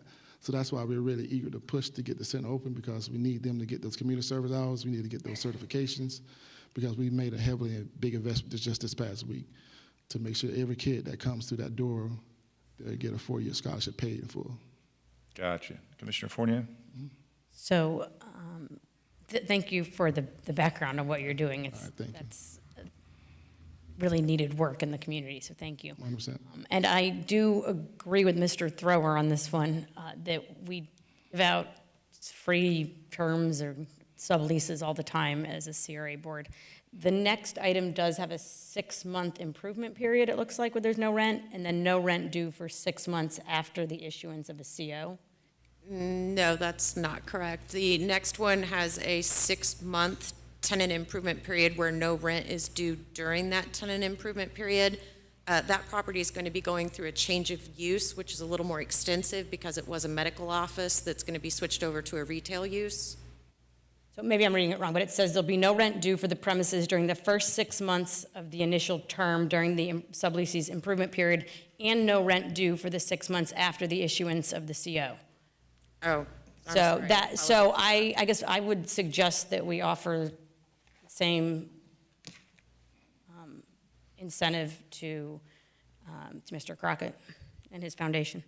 Okay, I see Ms. McKenna has her hand up. Yeah, we can certainly alter this sublease, but we'd have to notice it again.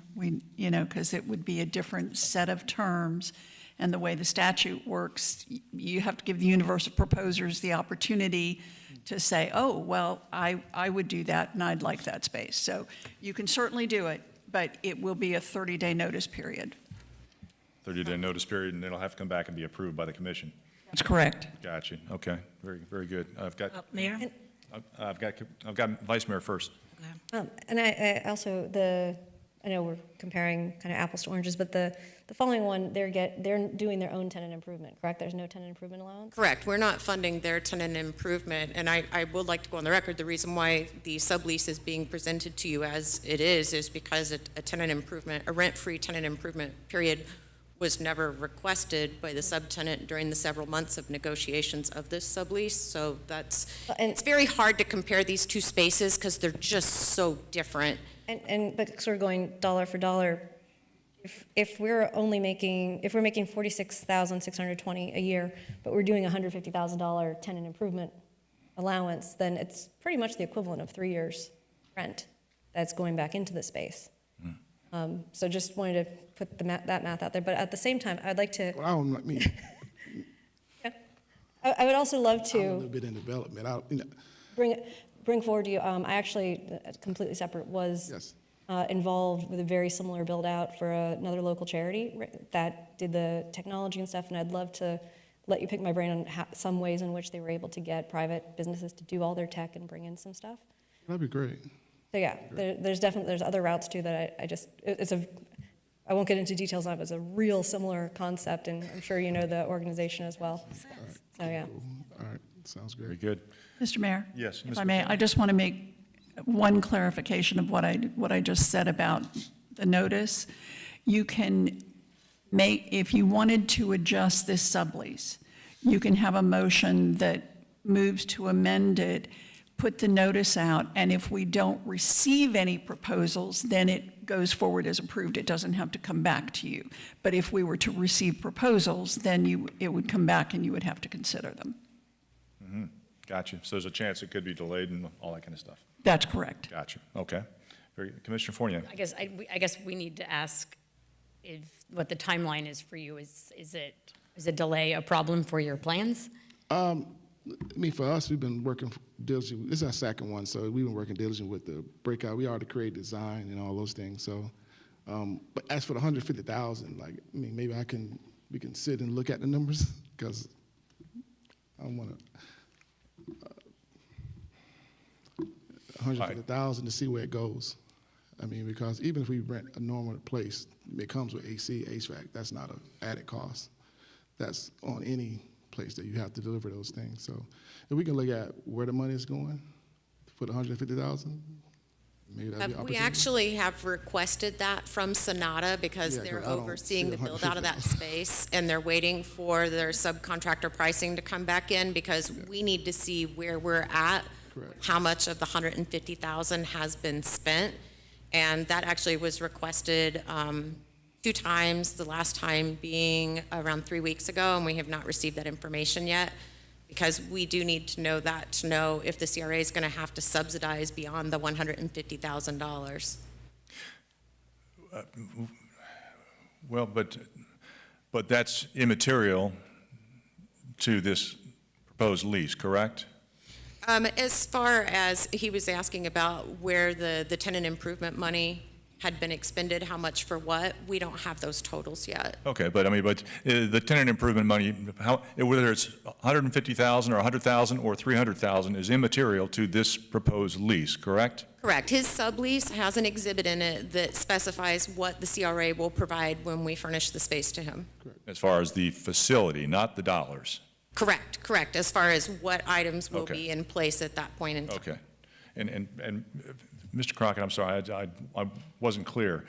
Ms. Fournier, Commissioner Fournier was asking if a delay it would be a problem for you. Well, it's all, you never know with the technology stuff, it's always coming in, so you never know if stuff is backed up. You know. Because I think what she's contemplating is talking about adding some sort of a different terms to the lease, and if that happens, then we would have to put the lease back out, advertise it, and open it up for other people to come in and say, well, wait a minute, now that you're going to give 6 months free rent or whatever it might be, I might want to occupy that space. So yeah, I want to rent the space now too. So we might have to entertain more offers. And I think that because all that takes time. At a minimum, it's going to take 30 days. Well, 30 days plus. But if somebody shows up and says, well, yeah, I'd like to rent that space now because if I can get 6 months free rent, then yeah, I'm interested. Then we have to start the negotiation process. I think that's what she was looking for. Yeah, that's fine, that's standard. Whether you're comfortable with all of that. Yeah, I'm fine with that. That's standard in any kind of, whenever you're building out a space, that's pretty standard. So it wouldn't change if someone wants to get interested in it. You're still going to have to go through that process. And I mean, nowadays, 6 months build out is not a big deal. Okay, that's very good. Further? Okay, well. Right, so Go ahead, Commissioner Perkins. I'm just not understanding why we have to go market rate. This is, like she said, a nonprofit. Are you making money from this No. personally? Not a dollar. Are you selling anything? Nothing. So this will be Totally give back. a big, great impact to the community. 100%. Because what I've seen sitting on this dais is that we've given a lot of good graces to restaurants and things in Old Pompano. And I think this is so needed in the community. I had no idea this was about, education. Yeah. But I think we should reconsider the amounts again, and I don't think they should be considered as market rate based on the impact that this will have on the community.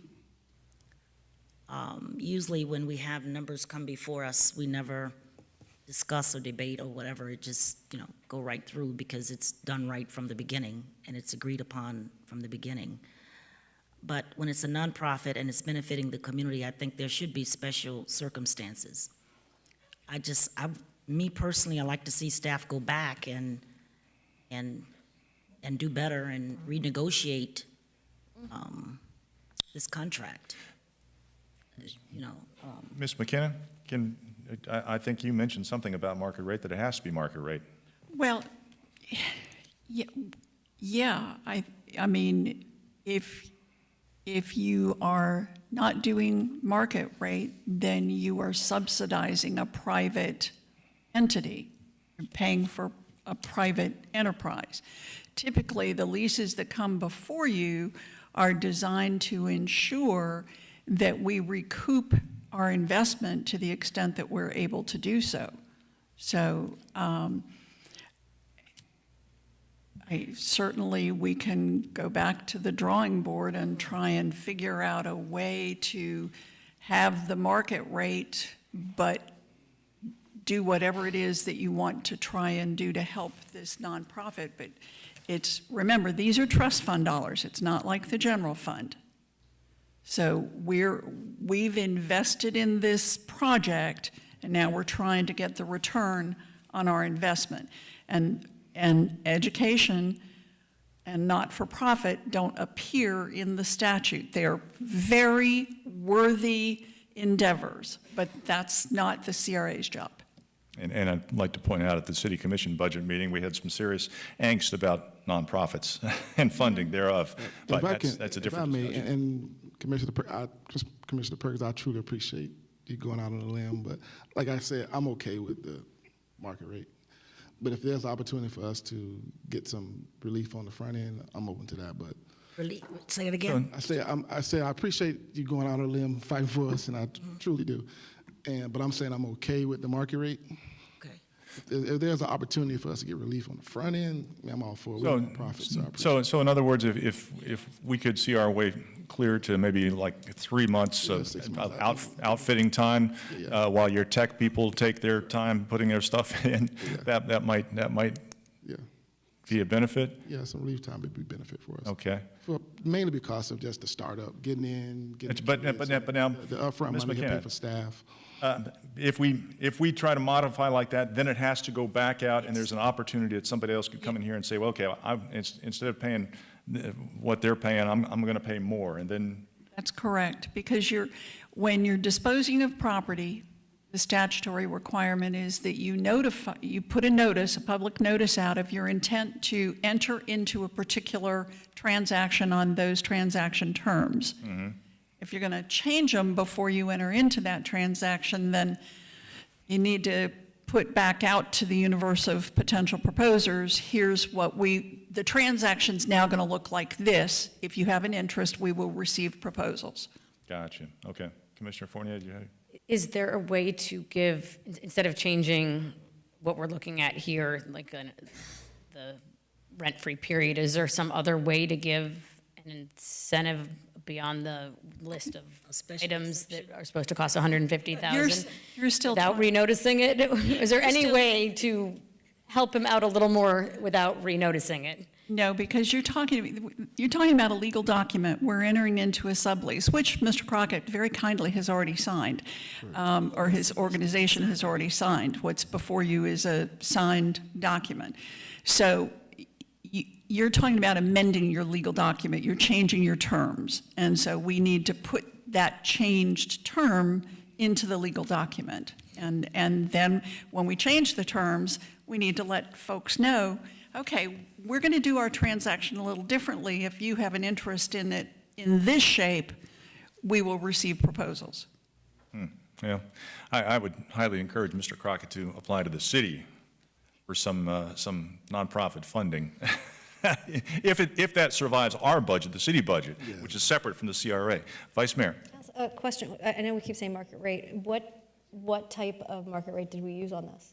So we are actually, and remember, the negotiation started, almost a year ago. And at that point in time, we didn't have new commercial space that was listed on the market. So we had proposed $15 per square foot, which is a very favorable per square foot. That was the point I was getting to. We chose to honor that rate. However, now that Old Town Square's space has come online, it's actually listed for $40 per square foot.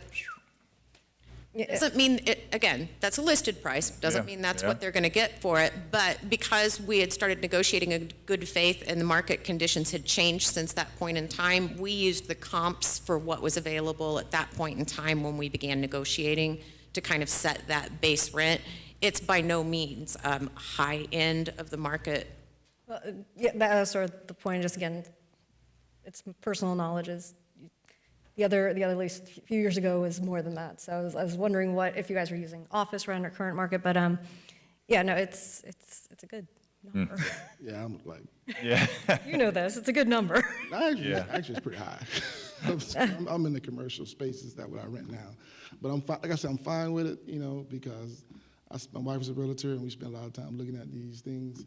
And like the space I'm in right now, and it's east, and I'm paying 11. You know what I mean? So, but I'm not here to talk about the numbers. I'm fine with the numbers. But like I said, if there's an opportunity for relief up front, I'm open to that. Where are you located right now? Just out of I'm curiosity. actually right next to the ones that's open right now. The Jet Runway Cafe, we're right next to them. Their current spot, right off of Commercial, next to the new stadium that's being built. Gotcha. In the FXC building. Okay. Yeah. I look forward to having you in Pompano. Yeah, looking forward to it. We do all our work here, so it's a lot easier for the Very kids good, very to. good. come Further over, commission so. discussion. So. Seeing none, let's call the roll. What are we calling roll on? Let's, What are we voting on? well, we got an item on the agenda. Okay, so just the item. I assume. So we're voting on the The item. item, yes. I guess, I don't want us to put your project in jeopardy, Yeah. like what the mayor said. I'd make a motion to give you some relief, but Then it goes, then that opens you up to other people coming in, potentially bidding on the property, and then you not having it, you not being here in Pompano doing these awesome things you're going to do for us, so. All right, so there'll be other opportunities. So when I come knocking, so just, There will be other just opportunities. answer the door. remember, nonprofit funding. All right. Very good. Further commission discussion? Okay, let's call the roll. Commissioner Fournier, Yes. Commissioner Perkins, Yes. Vice Chair McGee, Yes. Chair Harden. Yes. Item number 9 is a resolution. Thank you, Mr. Crockett. A resolution of the Pompano Beach Community Redevelopment Agency approving and authorizing the proper officials to execute a sublease between the CRA and the Melted Bar 7 LLC for property located at 27 Northeast First Avenue, Pompano Beach, Florida, after notice pursuant to Section 163-383A Florida statutes, providing an effective date. So moved? Seconded. Moved and second for discussion. Good. Once again, Ms. Lamassier. Good afternoon. Sublease number 2, Cassandra Lemessurier, real property manager for the CRA. The CRA entered into a lease with CJOT Inc. in August of 2022 for the 1,050 square foot commercial property that's located at 27 Northeast First Avenue with the intent to sublease that and attract a future tenant that would lend to those mix of uses in the Old Town Arts and Entertainment District. Staff received an unsolicited proposal from the Melted Bar 7 LLC January of 2023 to sublease the space. The Melted Bar is going to offer candle making classes, also retail sales. They also propose that they want to collaborate with other businesses and do collab events and special events on the premises. The CRA board approved acceptance of the unsolicited proposal from the Melted Bar at your May 16th, 2023 meeting. And as Ms. McKenna had indicated, this was advertised actually all the way back February 18th of 2023. You all did receive another unsolicited proposal, but you did feel that the Melted Bar use would be the best use for the space. So the nuts and bolts of this sublease, you have an initial sublease term of 2 years. It would begin on October 1st of this year, and you would have 2 one-year renewal options. The sublease annual rent is $24,792, and that would be paid in monthly installments. There would be a 3% increase after the initial 2-year term. And again, this does have that 6-month tenant improvement period because there is a significant amount of interior renovations as well as exterior that the subtenant's proposing because you're changing from a medical use over to a retail use. So you have to go through that full permitting and change of use process. Staff does recommend approval of the sublease, and I'm available for any questions. Very good. Thank you for that. This is a public hearing. Please come forward. Any input from the public? Just name and address for the record.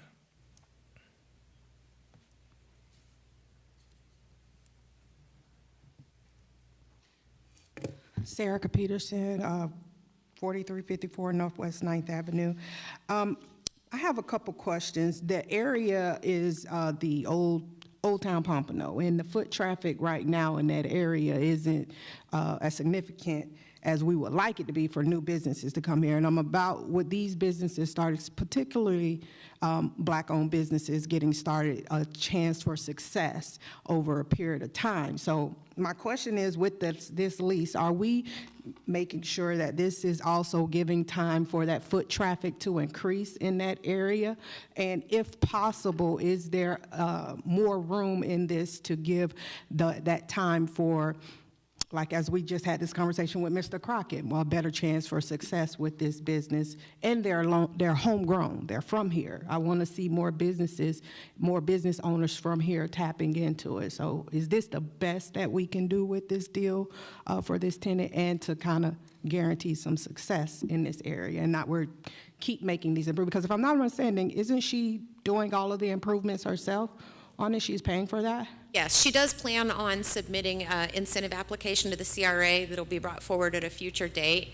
And as Ms. Fournier had indicated, Commissioner Fournier had indicated, in addition to the tenant improvement period, because we do understand this is still an area under development and that she's going to need to build up that brand for her business, she does have a rent-free period after the issuance of the CO for all of her improvements. Mm-hmm. But we are seeing more businesses open up in the area as well.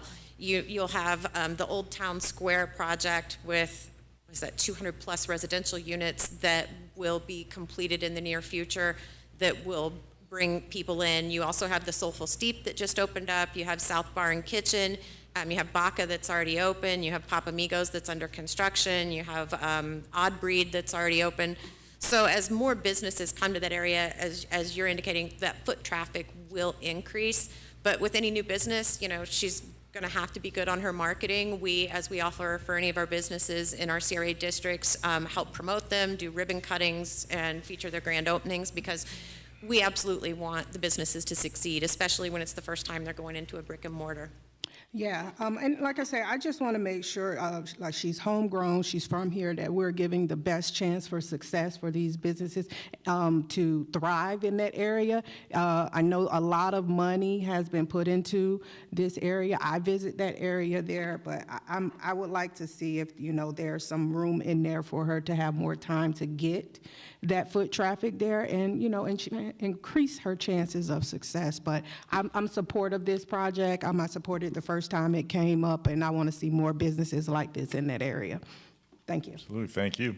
The original sublease that was presented, which is why I was actually off when Commissioner Fournier had made that comment, didn't have any rent-free period after the issuance of the CO. That was actually put in there at the request of the subtenant, knowing that she was going to need about 6 months, she thought, to really build up the brand and the business for it to sustain itself.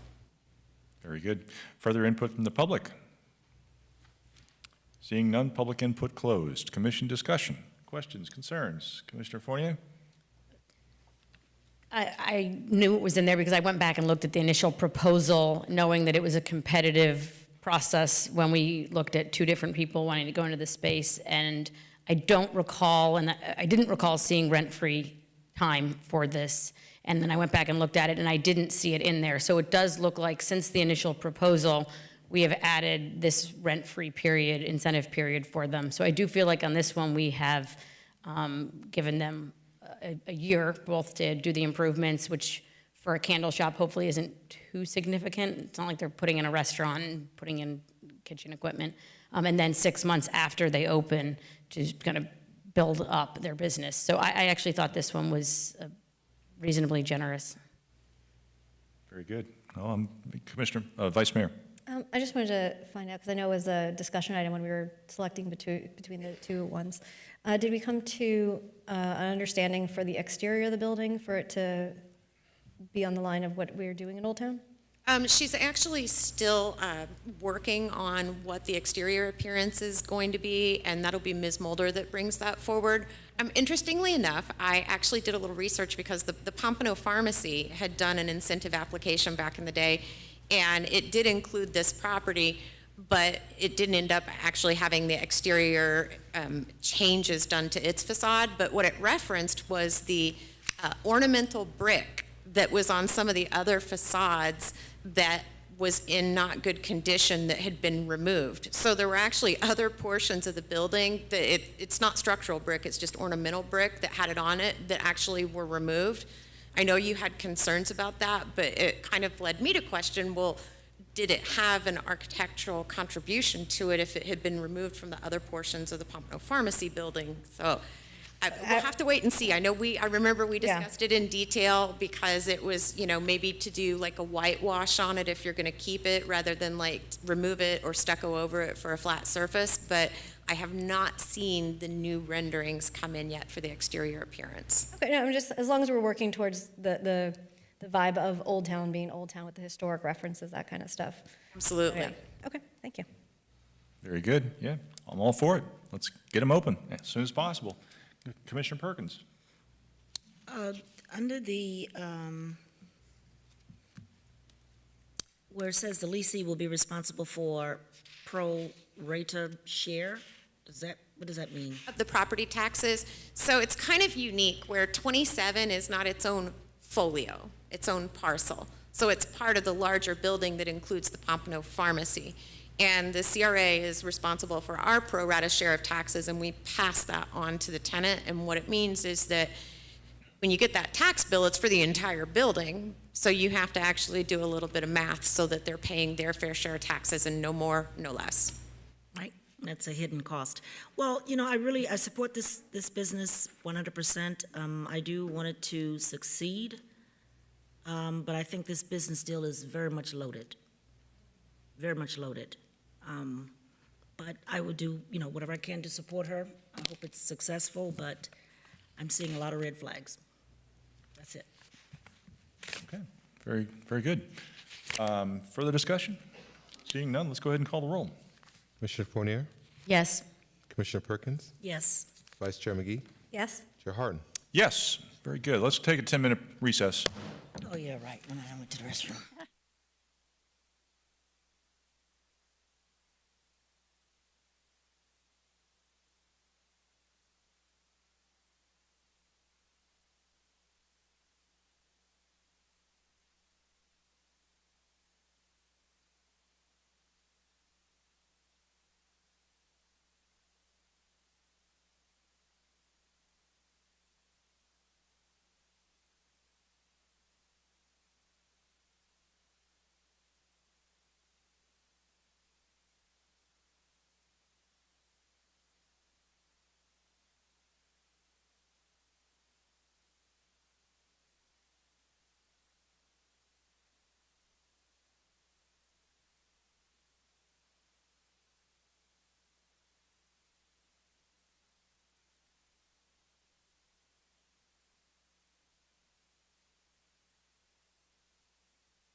Try and corral folks back.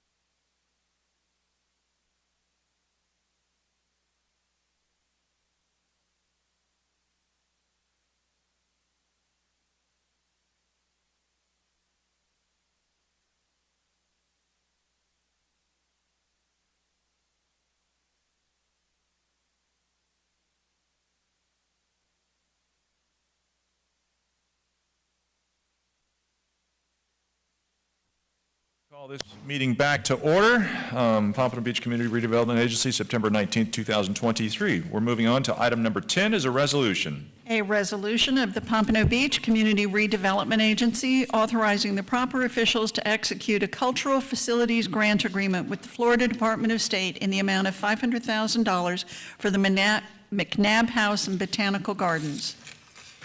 So moved. Moved and second for discussion. Good afternoon, Mr. Mulder. Good afternoon, Chair, Vice Chair, Board members. Sarah Mulder, CRA Project Manager. If you will recall, back in May of 2022, the CRA Board authorized the approval of a grant application to the State of Florida's Cultural Facilities Program for the McNabb House and Botanical Gardens project. We did receive notice a few months ago that we were awarded $500,000 with the required $1 million match. This will go towards the construction of the botanical gardens, the community facility, and the restroom elements. So this item before you is to authorize the proper officials to execute the grant agreement with the Florida Department of State. And we are working with our lobbying team who will assist us with the grant compliancy requirements to ensure that we meet all of the deliverables and performance measures that are outlined in this agreement. And with that, I will take any questions you may have. Thank you. Very good. Thank you for that. This is a public hearing. Is there any input from the public on this item? Please come forward. Just name and address for the record. While you're coming up, thank you very much to our cultural, Mr. Bosworth. I know he's always instrumental with the cultural aspects of things around here. I know, right? Thank you, Earl. Sarah Peterson, 4354. I have a question. When it comes to the grant writing for cultural, are those meetings or the process of it open to the community to be a part of those? For The grant writing process that you go through to apply for the grants with the state of Florida or anywhere? Are those open for? It's more of a staff function oftentimes where, staff just submits the application. I mean, sometimes it comes before this board or the city commission board for approval to submit the grant application, but the city applies for grants all the time through various. Yeah, no, the reason I asked, because I did do a letter of support for a grant that the city is going up for some programming with it. And the reason I'm asking is because that grant process is tedious with the state, and I think it is also a service that you could provide to the art community of how you all are able to procure these grants with the services that you have, the team that you have that gets these grants. That's what I'm asking for, because I wrote a letter of recommendation from my company to the city with getting grants. So I think a good partnership would be, how do you write these grants and help other artists be able to write these grants and go after these big dollar grants? Now, that's a 2-to-1 grant that you got, so we would need $1 million to match that, of course. But I'm speaking to the fact that the city, I've heard, gotten a number of cultural grants. So you're doing something right. How can you help others get these grants for cultural buildings that they may be building in this city? That's Mr. Harrison. I'd offer to work with Ms. Peterson on setting up a course that the city would sponsor and hold publicly for any artist who would like to participate. Can bring in someone that can help teach them how to write their own grants. That's what I was just going to suggest, because that's more of a city function rather than CRA. But yeah, no, just because we do it, and we do have a certain level of expertise. So yeah, Mr. Harrison will make that happen. And so yeah, we'll have some kind of a course where folks can learn, or I mean, it's not really secrets, but yeah. No, it's not secrets, Mayor. I understand the process. I went through the grant process, but it's very tedious. And there are some things that your staff is doing that they're hitting every metrics. And those are the things that, we don't know unless we have the staff aside. I don't have a staff to go and do that. We do. So those services can also lend to the creative community and bring more grant dollars to this city. You heard it. It's going to happen. Great idea. Thank you. Thank you for that. Very, very good idea. Further input from the public? Seeing none, public input closed. Commission discussion. Vice Mayor. I just want to thank staff for all the hard work they did getting this grant, and great work. Absolutely. Commissioner Fournier. I want to echo that sentiment. Excellent work on this, and thank you for bringing that up, Sarika, because we do have tools and people who have more expertise, and I've had people ask about grant writing also. So I know there's the grant writing for the arts, but just in general, how to identify and write grants. People have an interest in finding money.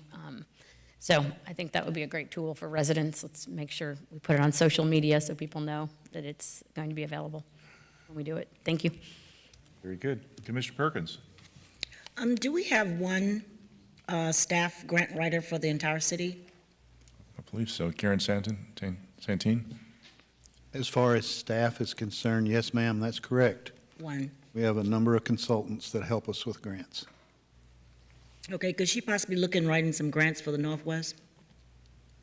I'm sorry, I didn't understand what you said. Can she possibly look into writing some grants for the Northwest community? Sure. Thank you. Yes, ma'am. Good. Commissioner Fournier. I recall that there's a pretty robust software system that we subscribe to for identifying grants that are available, because part of it is finding what's out there and what's available to you. So I'm guessing that if we sat down with her or we reached out to you, we could try to identify things that might be of interest to our residents through that software system that we subscribe to. Yes, we're constantly looking at that system because there are grants on different timeframes with different deadline dates. Okay. Thank you. Very good. Further commission discussion? Seeing none, let's go ahead and call the roll. Commissioner Fournier, Yes. Commissioner Perkins, Yes. Vice Chair McGee, Yes. Chair Harden. Yes. Item number 11 is a resolution. A resolution of the Pompano Beach Community Redevelopment Agency adopting the Commercial Interior Build-Out Assistance Program for the East and Northwest CRA districts, providing an effective date and for other purposes. So moved. Second. Moved and second for discussion. Once again, Ms. Mulder. Good afternoon, Sarah Mulder again, and I'm here to present a new incentive program for your consideration, Commercial Interior Build-Out Assistance Program. And from time to time, staff likes to audit their existing programs to ensure that they're still relevant with the current economic conditions and business needs. So this particular program is essentially a toned-down version of our existing strategic investment program incentive. That one offers around a 15% in reimbursement for interior build-out. This is essentially for businesses that are doing a smaller interior build-out and are ideal for those that are coming in a building and require a change of use, such as office to retail or restaurant. The overview of this program is this is to assist new or existing businesses less than 6 months, commercial, retail, and restaurant businesses, by providing support for capital improvements that stay with the building. Some of those eligible expenses are HVAC, interior electric, improvements to meet the ADA requirements, plumbing, etc. Fixtures, furnishings, and decor and things that can leave with the building are not eligible. And the funding that the CRA will reimburse is 80% of the project cost, up to a maximum CRA grant of $25,000. The approval process, all applications will go to the advisory board, whether the East or the Northwest, where they come from, and then followed by the CRA board for final approval. And that concludes my presentation. I'll take any questions if you may have. Thank you. Very good. Thank you. This is a public hearing. Is there any input from the public on this item? Seeing none, public input closed. Commission discussion, questions, concerns. Commissioner Fournier. One clarification on the target area. I had asked at a prior meeting that we include Cypress Road, And the way I read this, it's like not exactly Cypress Road. So this says including the area from Dixie Highway on Southwest 2nd Street to Cypress Road, but not Cypress Road. I think that we can amend that now to say if I think it's just a small, like, difference in the description of the geographic area that I was referring to one of the shopping centers that's got addresses on Cypress Road itself. and it's intended to include that. But yeah, that's what I thought too. It sounds like we tried to, because it's hard to describe that little pocket, but then I read it and I was like, maybe it doesn't include that. So I don't know if there's a little cleanup to just make sure we include Cypress. Ms. McKenna, do we need a motion to amend, or can it just, It's okay. it's close enough? Thank you. Gotcha. Yeah, that's just a Scrivener's error. Okay. Very good. Further commission discussion? Seeing none, let's call the roll. Commissioner Fournier, Yes. Commissioner Perkins, Yes. Vice Chair McGee, Yes? Chair Harden. Yes, item 12 is a resolution. A resolution of the Pompano Beach Community Redevelopment Agency adopting the minor commercial exterior improvement program for the East and Northwest CRA districts, providing an effective date and for other purposes. So moved? Seconded. Moved and second for discussion. Once again, Ms. Muller. Good afternoon, Sarah Mulder, Project Manager. And again, I'm here to present another new incentive program for your consideration, the Minor Commercial Exterior Improvement Program. This is also another smaller version of our existing facade and exterior improvement program. And these are ideal for businesses that have already undertaken a facade or structures that have already taken a facade improvement but need an exterior refresh for a new business going in, for signage or painting. An overview, these assist property owners, commercial, retail, and restaurant enterprises with minor exterior cosmetic improvements. The eligible expenses would be painting, lightings, awnings, landscaping, and signage. And we do request that applicants select at least 2 of those 5 improvements to implement. The funding for this that the CRA would reimburse is 100% funding up to a maximum amount of $5,000. This approval process would be by agency staff to allow for a quick turnaround of applications and then subsequently quick improvements within those specified areas. And that completes my presentation on this program, and I will entertain any questions if you have. Thank you. Very good, thank you. This is a public hearing. Is there any input from the public on this item? Seeing none, public input closed. Commission discussion, questions, concerns. Commissioner Fournier. So this is a new program, right? Correct. So I actually really love this idea, and I kind of wish we could do it elsewhere in the city, not just the CRAs, because I go to businesses all the time, and they're starting out, and there's a lot of costs to build out inside. So the outside they don't have the money to invest in at the time. And like I had mentioned earlier about trying to move away from some of these target areas for certain programs, this one struck me as the perfect place to be kind of a pilot, dip our toes into not having the target areas, so that, like Northwest 6th, 27th Avenue, that there are other areas that could use these beautification, because beautification isn't just, it's a citywide issue. So I would like to see this, the part of it about the target areas just struck out, and it to be encouraged throughout the CRA. Okay. I don't know if anyone else does, but that's. Very good. Further commission discussion? Seeing none? I'm good. Okay, very good. All right. Then let's just go ahead and call the roll. Commissioner Fournier, Yes. Commissioner Perkins, Yes. Vice Chair McGee, Yes. Chair Harden. Yes. All right, that takes us up to additional lines to be heard. We don't have any. No, correct? sir. Absolutely. Okay, takes us up to reports. Mr. Harrison. Yes, sir. So I believe Ms. McKenna has an item that she wants to read into the record. I do. I'm actually going to tell you about it, and then I'm going to read a couple things into the record. I know you all have heard about Senate Bill 102, the Live Local Act. And part of that statutory amendment is that both the city and the CRA have to look at their, in the case of the CRA, CRA-owned property, and in the case of the city, city-owned property. So our real property manager, Ms. Le Mesurier, has looked at every single CRA-owned parcel that we presently have. And her job in connection with the statutory amendment is to determine and report to you if any of those parcels are appropriate for affordable housing. So she looked at each of the parcels, and the determination was that there are no properties presently owned by the CRA which would be appropriate to develop as affordable housing. The parcels fall into the following categories, and this is what I want to read into the record.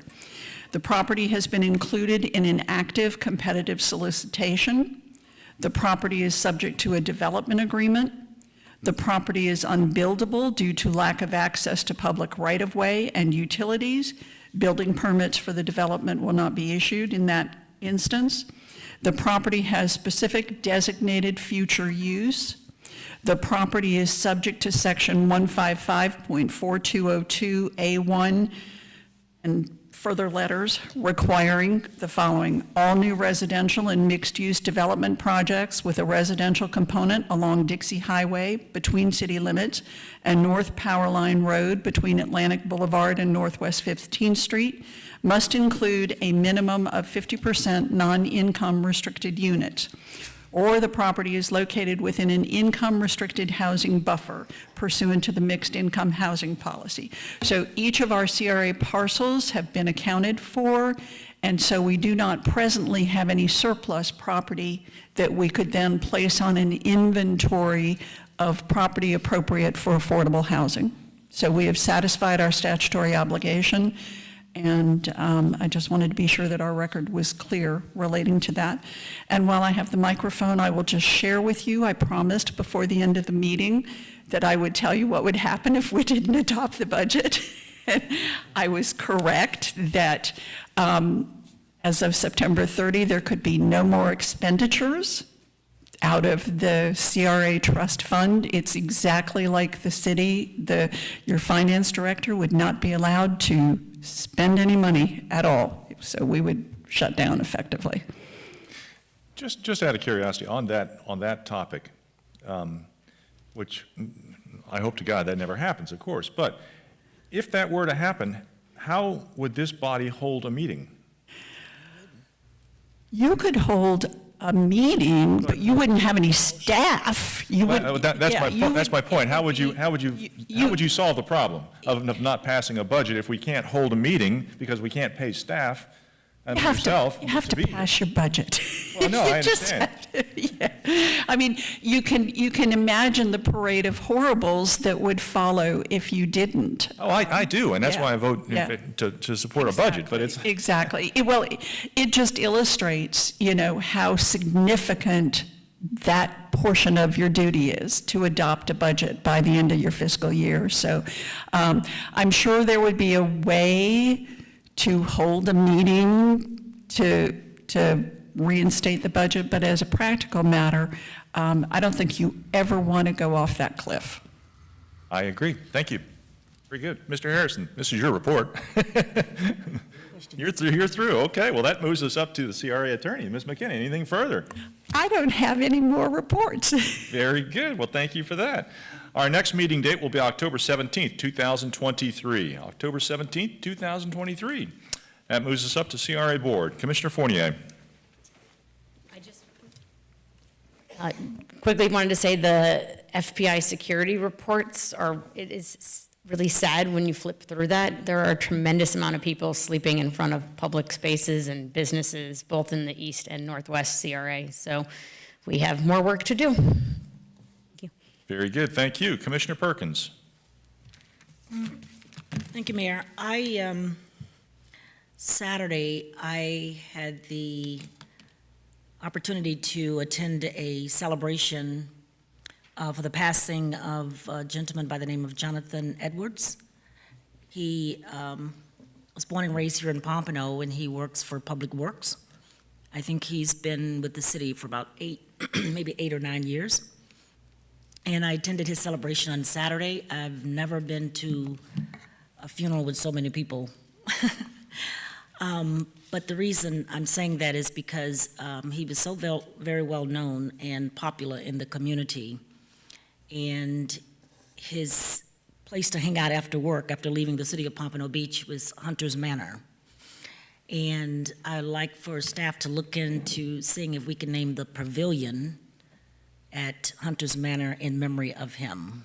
That's the North Pavilion at Hunter's Manor. Is that something we can work out, Earl Bosworth? Mr. Harrison? Yes, okay. All right, and I'll give you his bio, and just let me know the funding of how much it will cost for that to be done. And everybody in the community is all for it, 100%, so I wanted to just say our sympathy goes out to his family. His nickname was Naughty Boo, and that's what everybody called him, but his real name was Jonathan Edwards, that worked with the city of Pompano Beach. I think he was in his 30s, and he passed away. So with that, that's it for me. Very good. Thank you for that. You got all that, Mr. Harrison? Very good. Vice Mayor? Oh, I was just going to share in case you guys hadn't heard. We had excitement yesterday by the pier with a marine crocodile that was hanging out. And I just want to thank the lifeguards for acting fast, keeping everyone safe, and staying on lookout to make sure we know if he visits us again. Thank you. Very good. Thank you. I've got no report. This meeting. Mr. Mayor, wait. Ms. McKenna? Or I Ms. forgot to ask Ms. McKinney a question. Oh, okay. Mr. Perkins. She was saying that there was, I'm just making sure I understood her correctly. She said there was no properties or land available to build or develop workforce housing in CRA district, is that? No. Okay. No, I Just want to correct be, me. I want to be very clear. Okay. The statute requirement that's imposed on the CRA in the city is just for CRA-owned parcels. Well, CRA. Doesn't have anything to do with the remainder of the Live Local Act that applies to privately owned property.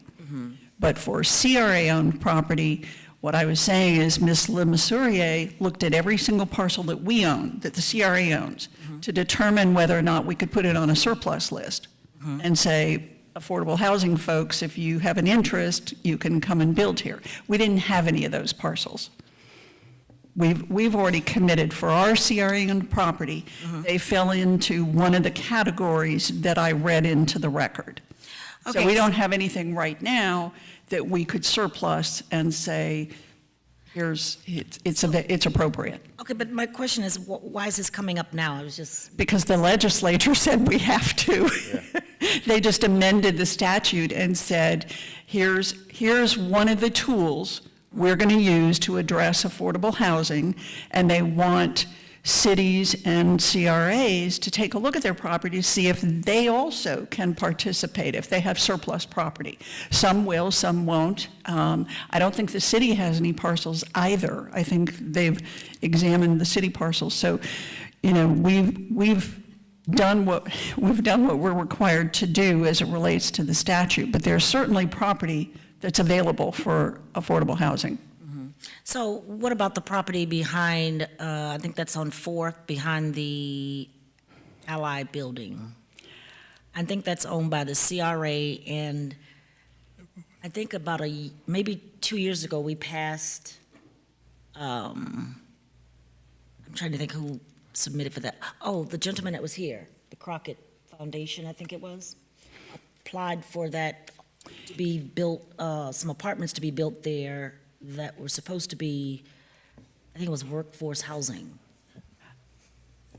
All I can tell you, because Just answer this question, Yeah. then, when did this bill go into effect? It was, I think it was either July 31st or October 31st. They just passed it. The Okay. legislature That's all I just need. passed it this session. It's called Senate Bill 102. Got it. It's Got it. otherwise known as the Live Local Act. And we had a responsibility under that amendment to look at all of our parcels that we own Okay. and see whether we could surplus any of them. Well, that's fine, you said July 2023, got it, okay, great. Commissioner Perkins, Mr. that Harrison? area that you're specifically describing as part of the ITN, that will be taken into consideration by the master developer. And- Okay. And as part of, and I was going to bring that up, as part of the ITN, the master developer, as part of the whole process, there will be additional affordable housing built. Yes. Yeah, so that's it. And these parcels have already been designated, and that's what Ms. McKenna said, but as part of the designation, we plan to have more affordable housing. Okay. Just like even on some of the private properties, if they come forward, like if somebody wanted to build along Atlantic Boulevard in one of our corridors, I mean, if they want to get residential units, they have to agree to build affordable.